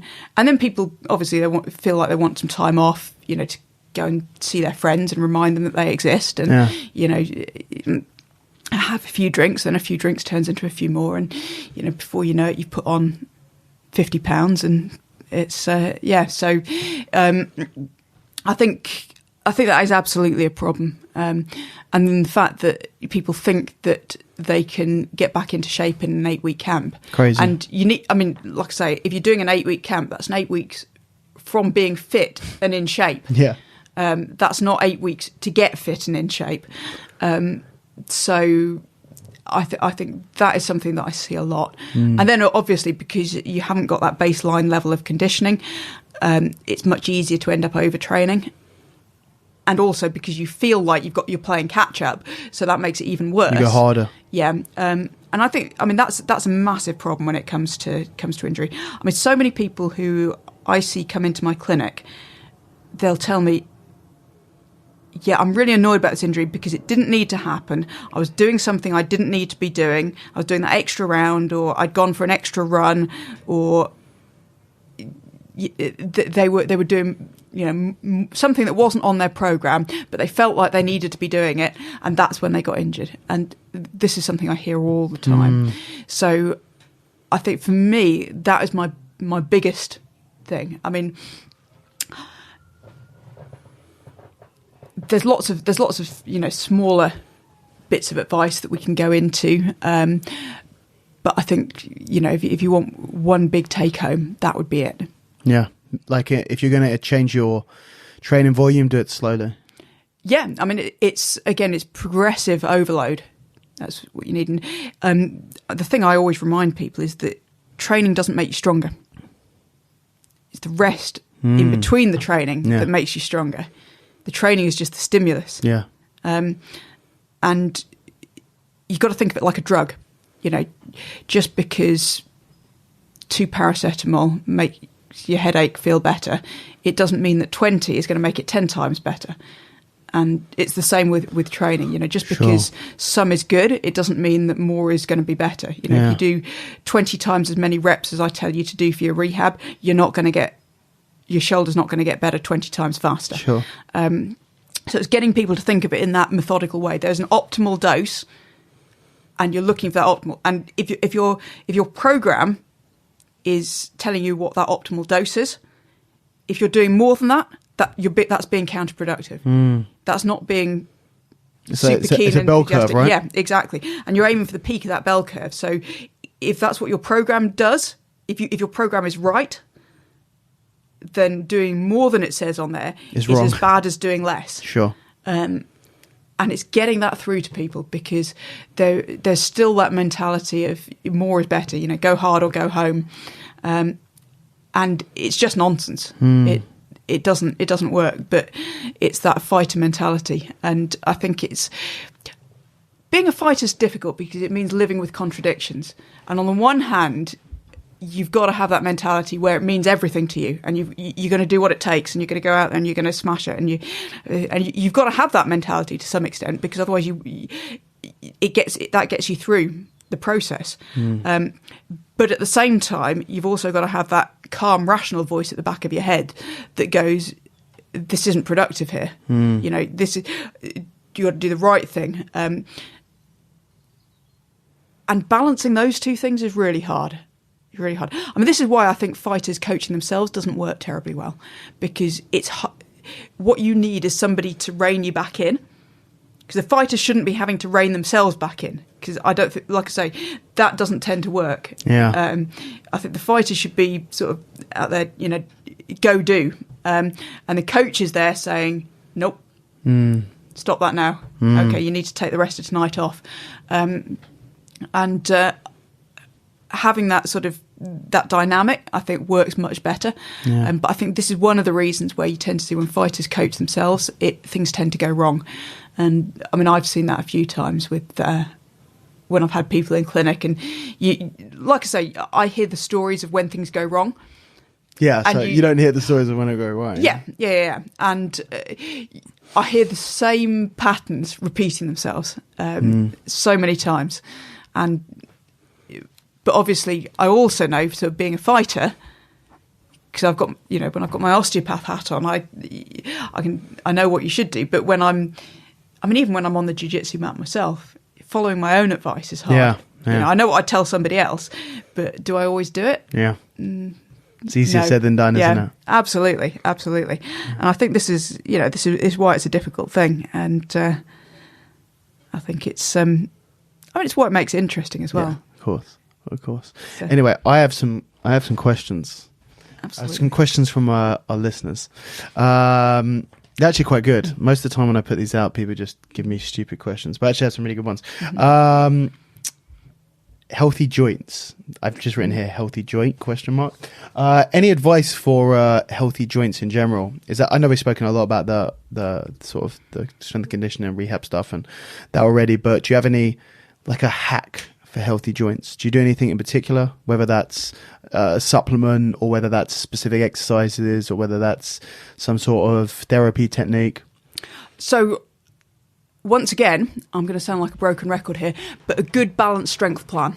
Mm-hmm. And one of the most common misconceptions out there is that strength work messes up your joints. Yeah. Strength work can mess up your joints. Or, I mean, even things like running messes up your joints. I think I hear this so much from people, and part of the problem is there are a lot of doctors who will actually tell you this. Sure. Because they haven't quite caught up with the research. But actually, a lot of the research says exercise is healthy for joints. Even if you've got the beginnings of something like osteoarthritis, exercise is still healthy.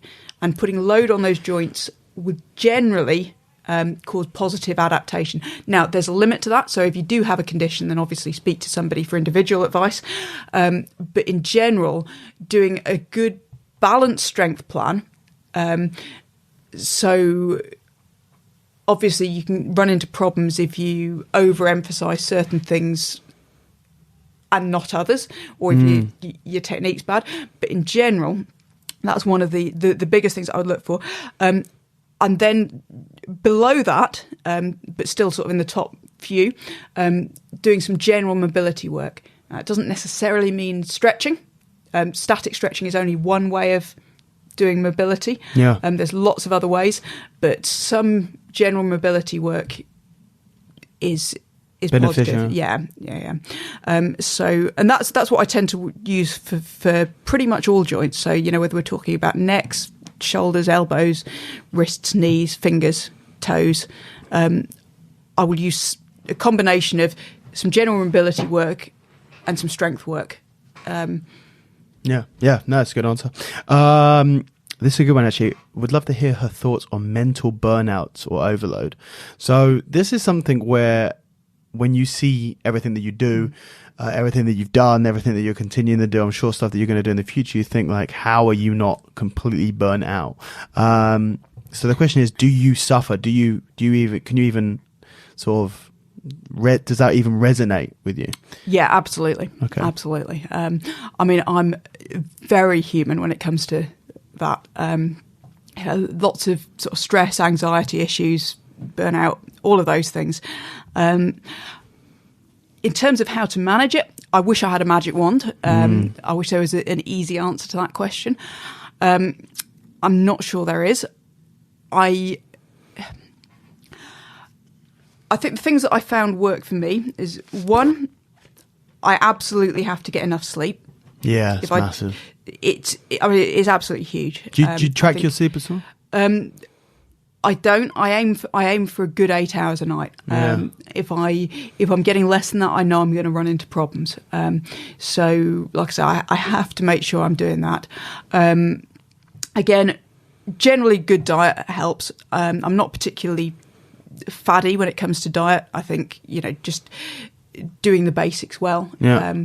Balanced. Eat food, not too much, mostly plants. Yeah. It's so I think.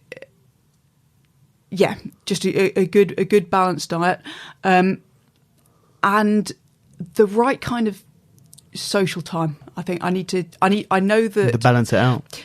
It's difficult for me because I'm naturally an introvert. I find that too much time with people drains you.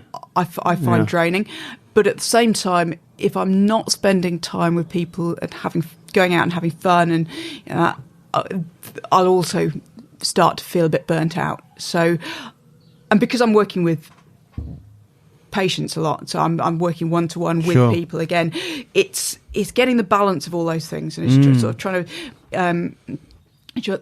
but I know that social engagement is really important as well for mental state. And aside from that, I try and get some time to myself to spend reading. I do like doing a bit of meditation or some breathing and things like that. I find that can be quite useful as well. It doesn't suit everyone, but I think for a lot of people that's a helpful thing. But it is absolutely something that I have to think about, and I do sometimes find myself feeling a bit burnt out, and then I sort of reassess what I'm doing. And I mean, I think sometimes having multiple streams can help with that as well. So it's not just one thing. Else. Well, sometimes it's what they say about change is as good as a rest. And I think there's something in that. So when one thing starts, you start to feel like you bang your head against a wall. Sometimes taking a little bit of a break and going on to something else. Yeah. I mean, this is where playing the piano has really come in for me over the last few years. Is, you know, sometimes just go and play the piano for half an hour. And again, it still takes a lot of concentration. It's still a mental effort, but it's a different mental effort. Yeah. And it's a different set of rewards. And sometimes when you feel stuck with one thing, going and doing something else where you can maybe get some success a bit more easily, and sort of starting to feel, okay, you know, it's not all about one thing. And I think when you feel like your whole ego and, you know, your sense of self-worth is all invested in one thing, that's tough, because if that one thing isn't going well, then you're not going well. Yeah. Then it's very easy to get down about yourself. So I think what's useful about having more than one thing going on is that, generally speaking, at least one of those things is going reasonably well. Yeah. It's not very often that they're all going really badly. Then you're really having a bad day. Yeah. So it's like, you know, I might be having a bad time with, you know, like I said, the politics is going badly or whatever, or you know, or my training's not going so well, or, you know, got a bit of a shoulder injury or whatever it is. But then one of my patients comes in and they're way better, and the rehab plan we put together is really working, and then so you go away feeling positive, and it's like, oh, okay. And then that sort of motivates you to, when you start feeling better about that, it makes the other things easier as well. Yeah. So I think, I mean, it is hard keeping up with that many things at once, and sort of being able to switch from one to the other and keep all the balls in the air, if you like. Or, I mean, sometimes it feels like more like juggling chainsaws. Sure. So that's challenging. But like I say, the flip side of that is that, generally speaking, takes pressure off any one individual thing. Yeah. You've got at least one thing you can feel reasonably pleased about. Good advice. Get her to explain her doctoral thesis in layman's terms in under 3 minutes. Oh God. Well, yeah. Okay. Wait. Let me put. Okay. Yeah. I've got 3 minutes on the clock. You can go now. Yeah. So, what's the name of it?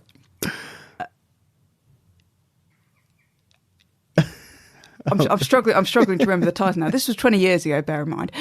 It was I might actually have it here. A point-free and point-sensitive analysis of the patch construction. Channel. Yes. I literally don't understand a single word of what that is.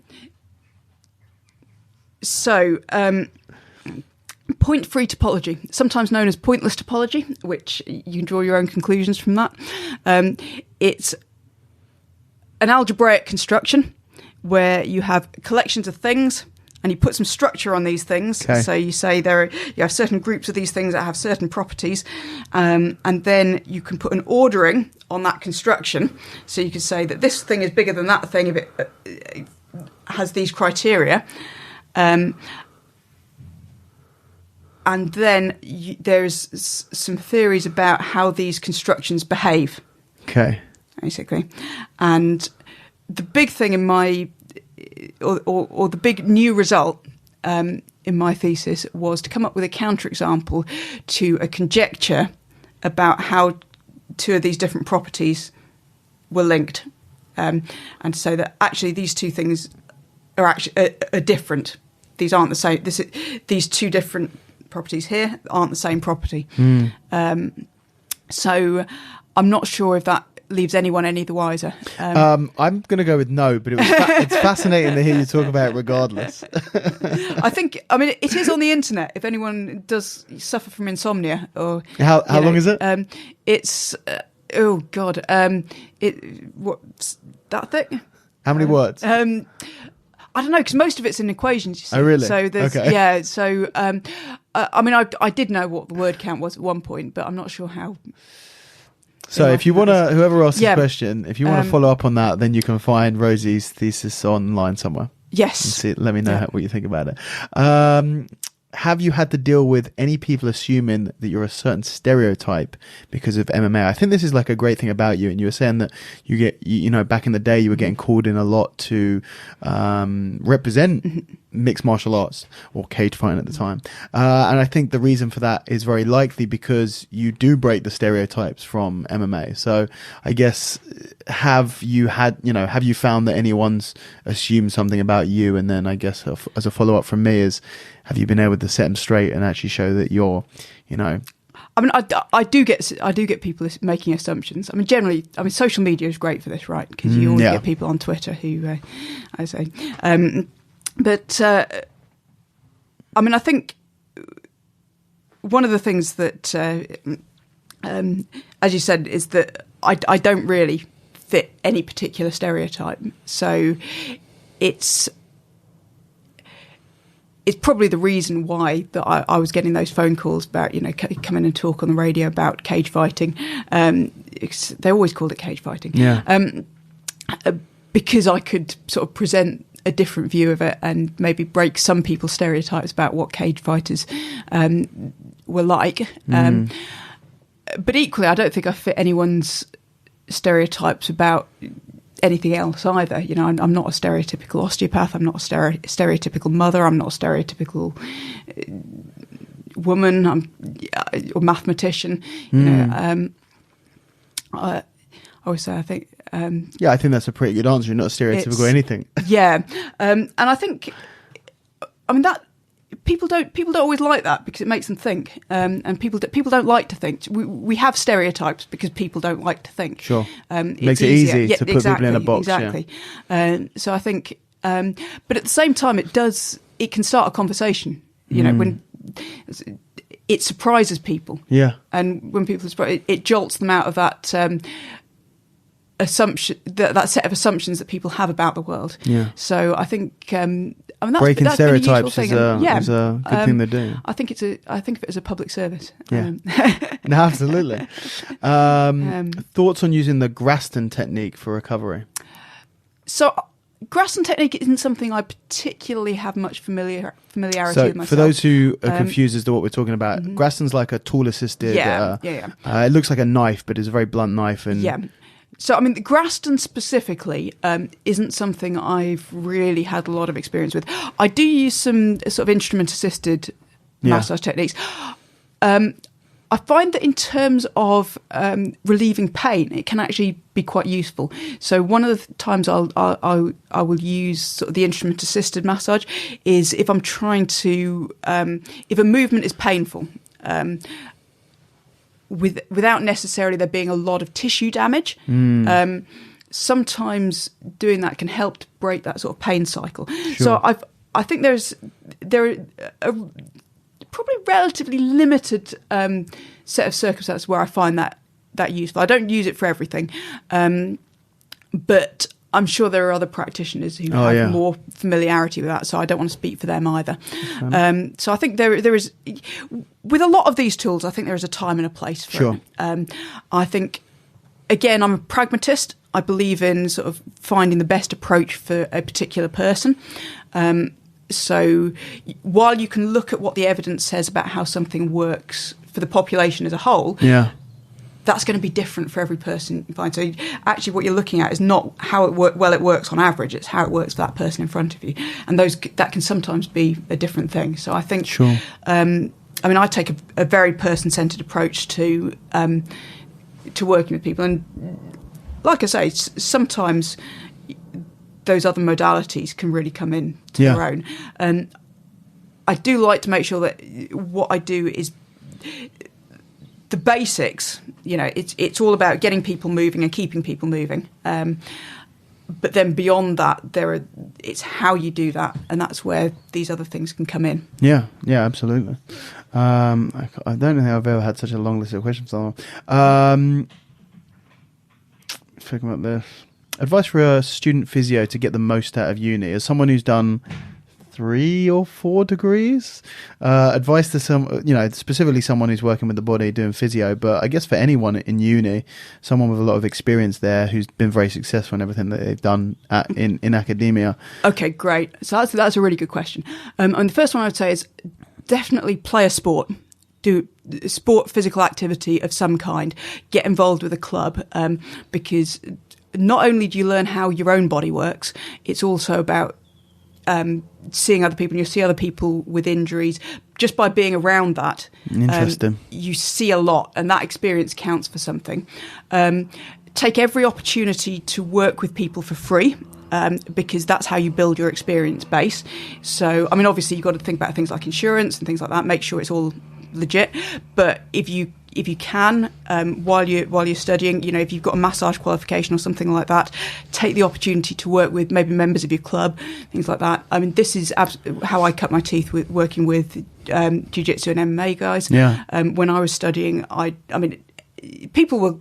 Once they know you're doing it, they'll come and collar you anyway and want to talk to you about their injuries. Yep. Take those opportunities. I mean, even just by talking to people about what's going on and hearing their stories about how they got injured, asking them questions about it, you learn a lot. You learn a lot by listening to people. You learn a lot by listening to people talking about their experiences. And that's how you build that experience database, which you then rely on in practice. Sure.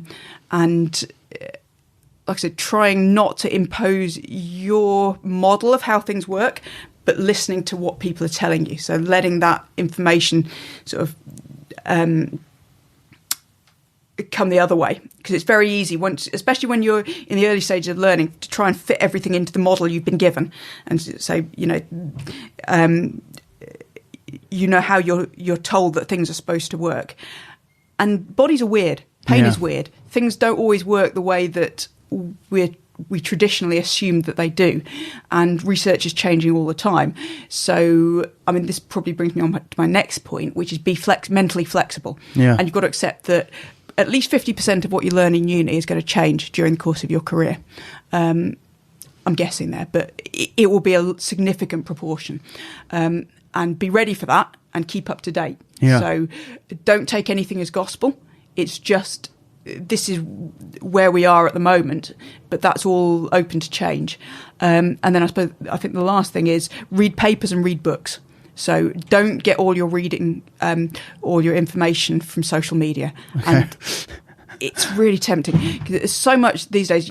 When I'll start talking to somebody, and then you realise that their opinion comes from a Twitter row about somebody's blog post about this paper. Yeah. And they've not actually read the paper. Sure. And so often you see that these days. Yeah. The internet's very guilty of that. Yeah. I mean, it's a really useful resource, but you've got to remember that you're only skimming the surface, and it's a bubble like anything else. Twitter is a bubble, Facebook is a bubble.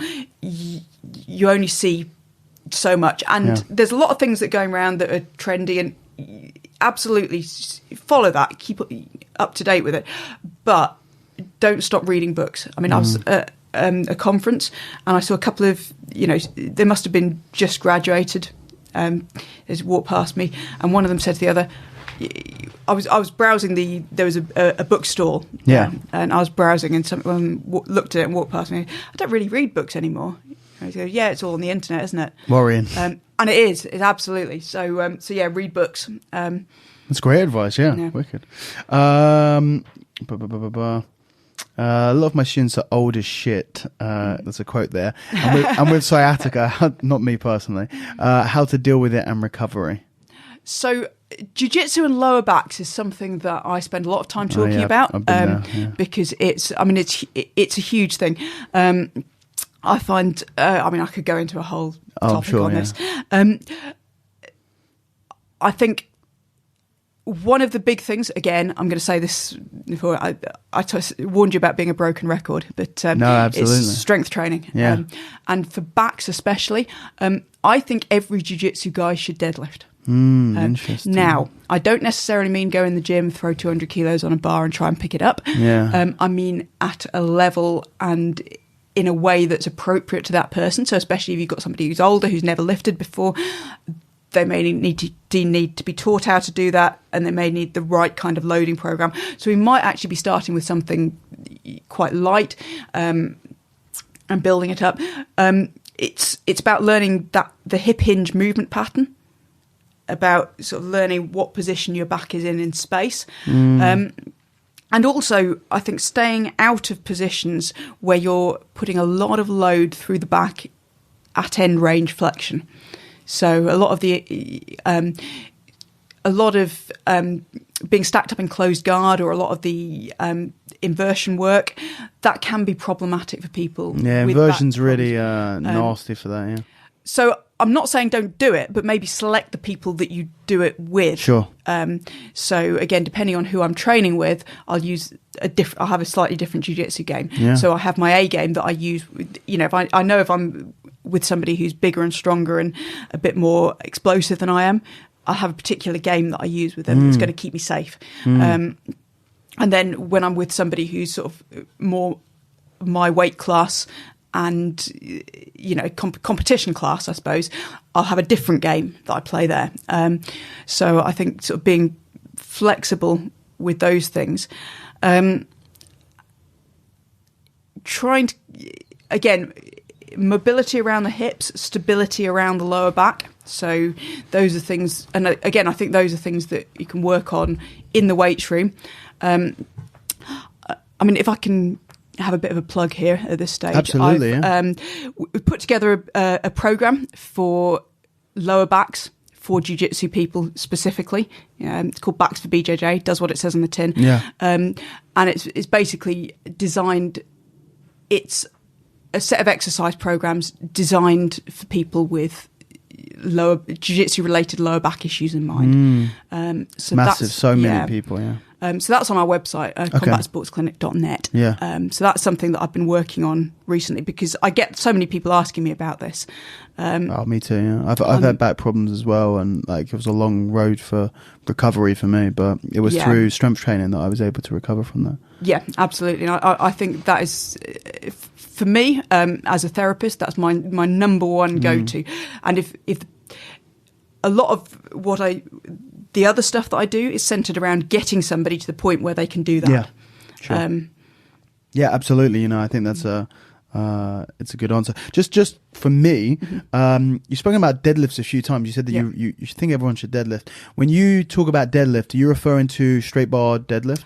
Not necessarily. Or any kind of deadlift? Just that hip hinge? Some deadlift variation. Off the ground, and there are lots of different deadlift variations, and they have their place, and it depends on the person, on their training history, on their flexibility, for example. So I'll get different people doing different things. You've got straight bar deadlifts, you've got trap bar deadlifts, you can do kettlebell stiff leg deadlifts. There are lots of variations. And where I start somebody and sort of where we go with that will depend on that person, and it depend on other factors as well. Yeah. So I'm not particularly precious about how you're doing it. Picking stuff off the floor. Yeah. Lift heavy stuff. Yeah, lift heavy stuff. Love it. I love it. Yes, speaking my language. About your work ethic and staying motivated. This is like a really big one because. I keep banging on about it, but like you've done so much and you've achieved such a high level in everything that you've done. Your work, from when I first started looking into, like I've known of you since I started training 15 years ago. And I knew that you were, multi-talented, but I didn't know until in the last couple of days when I really looked into it and printed off your Wikipedia page about how successful you've been in everything. And I said, like, as soon as I saw that, I knew that it wasn't just talent, it was really hard work. Even if you don't want to call it hard work because you enjoyed it, you've put a crazy amount of hours into so many different things.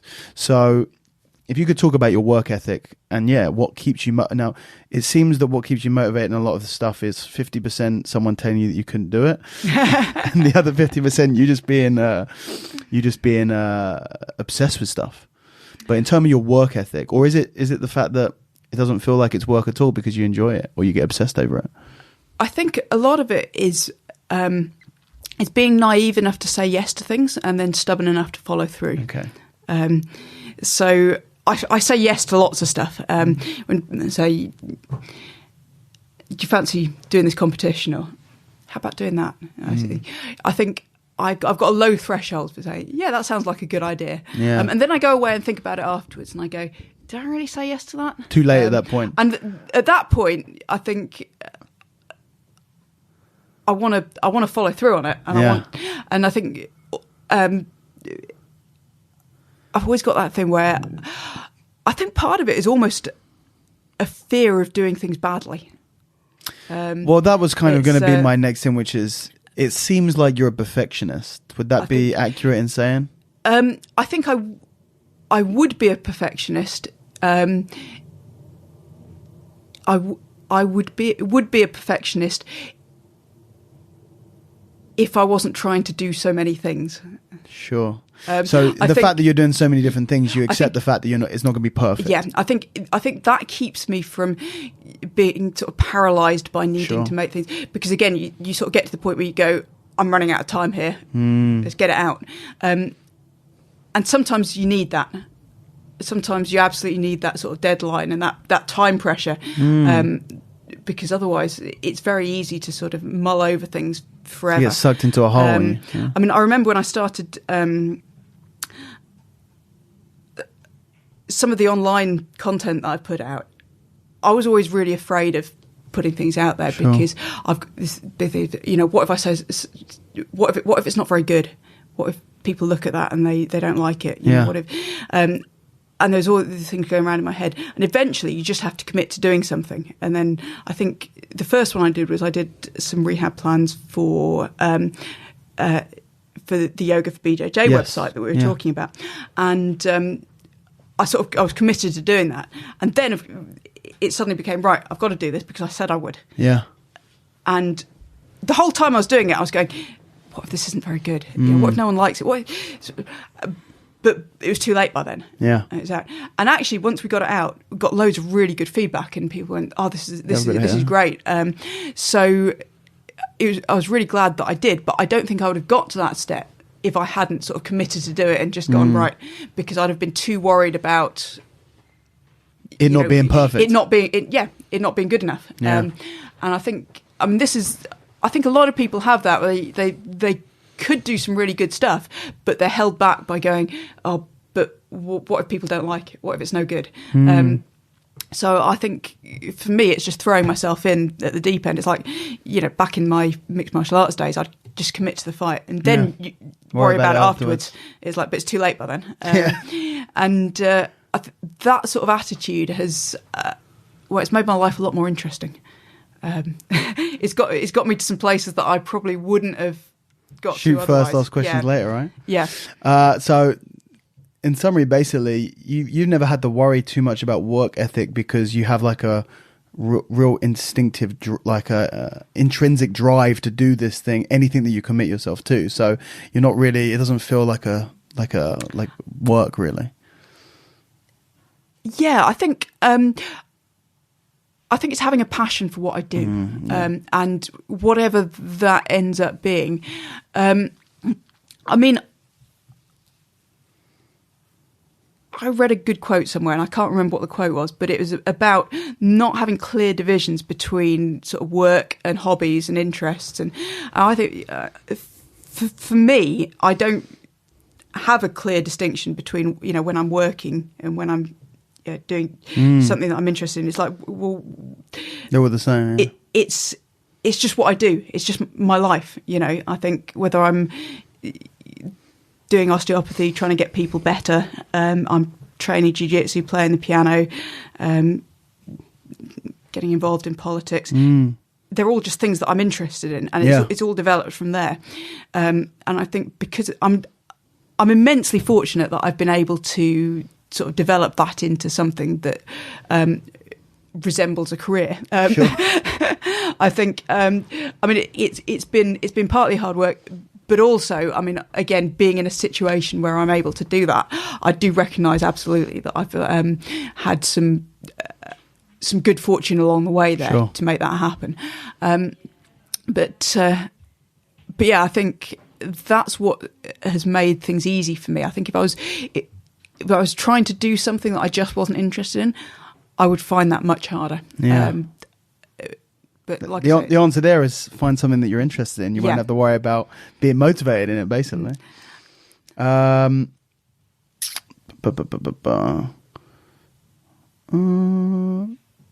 okay. There's a few here, but we've covered a lot of this stuff. This one is, what is your greatest or most satisfying accomplishment so far? Which I think is an interesting question because you've done so much. And I think you already might have said what what it was anyway. Where does the drive to excel at bloody everything come from? Is she able to take a compliment without embarrassment yet? I'm working on that. I'm working on it. What's your most satisfying out of everything that you've achieved? The next one. Oh, such a cop-out answer, isn't it? But that brings me on. Well, it brings me on to like, what is next for you? So, I mean, at the moment, I think the things that I'm working hard on at the moment, I've got my clinic in Solihull. So I really enjoy working with individuals. And again, they're from all walks of life. So I see a lot of jiu-jitsu people, mixed martial arts fighters, but also sort of general population, regular people. You know, I think some of the most satisfying patients I've seen have been, for example, I had an elderly gentleman who just wanted to be able to play with his grandkids in the park. And I find that every bit as satisfying as working with elite level athletes. So I think that is something that I enjoy greatly and I find really rewarding. We've also started putting out some online content, and that kind of came about because I kept getting people asking me questions. So whenever I'm on social media, I always get a lot of questions about, I've got this injury, what should I do about it? Or I'm struggling with this, can you help? Can you point me in the right direction for X, Y, Z? And in the end, I realised that, I mean, a lot of people have the same problems that I was having back when I decided to get interested in this, in that it's hard to find people who understand the sport and also understand how the body works and how to make things better. So what I found was that sometimes just giving some really basic advice could make a real difference. And again, obviously you've got to be really careful with that and give appropriate caveats. So, you know, if something isn't responding as it should, do go and see somebody. But within that, I think a lot of the time it is possible to give some general pointers. So it sort of developed from there. And I started with some of the work I've done around neck injuries for contact sports, because I think that it's something that there's a real lack of out there. And I found that a lot of the physio world can't quite get their head around people who like to collide with other human beings for fun. So I started putting some of the work that I was doing in clinic, I started putting out that online and making that available to people. And again, we've had some really, really good feedback with that. So that's something that we're working on at the moment and trying to develop that site. So that's the business side of things. I'm also, as you mentioned, involved in local politics. So back in May, I was elected as a local councillor in Solihull, in the Green Party. And that's something that I've been involved in. And again, I think the motivation for that was, can we make people's lives better? You know, are there things that, because everyone likes to talk about politics and how they think things should be different and, you know, what's wrong with the world. But for me, it was a question of, well, okay, so if we want to how do we do that? Because it's like watching an MMA fight, isn't it? You know, anyone can watch it from the sofa with a beer and a pizza and go, punch him in the head. Why is he doing that? Yeah, he's rubbish. But actually getting in there and doing it better, that's a whole different problem. And I think it's the same with politics. It's easy to watch it from the outside and to say, oh, they're all rubbish. But actually making a difference, that's hard. So I think for me, the question was, well, how can we do that? And I think that's something that I'm still very much on a learning curve at the moment. I mean, the last few months have been a really steep learning curve. And again, I'm enjoying that immensely because it's opened my eyes to a whole new world of things. And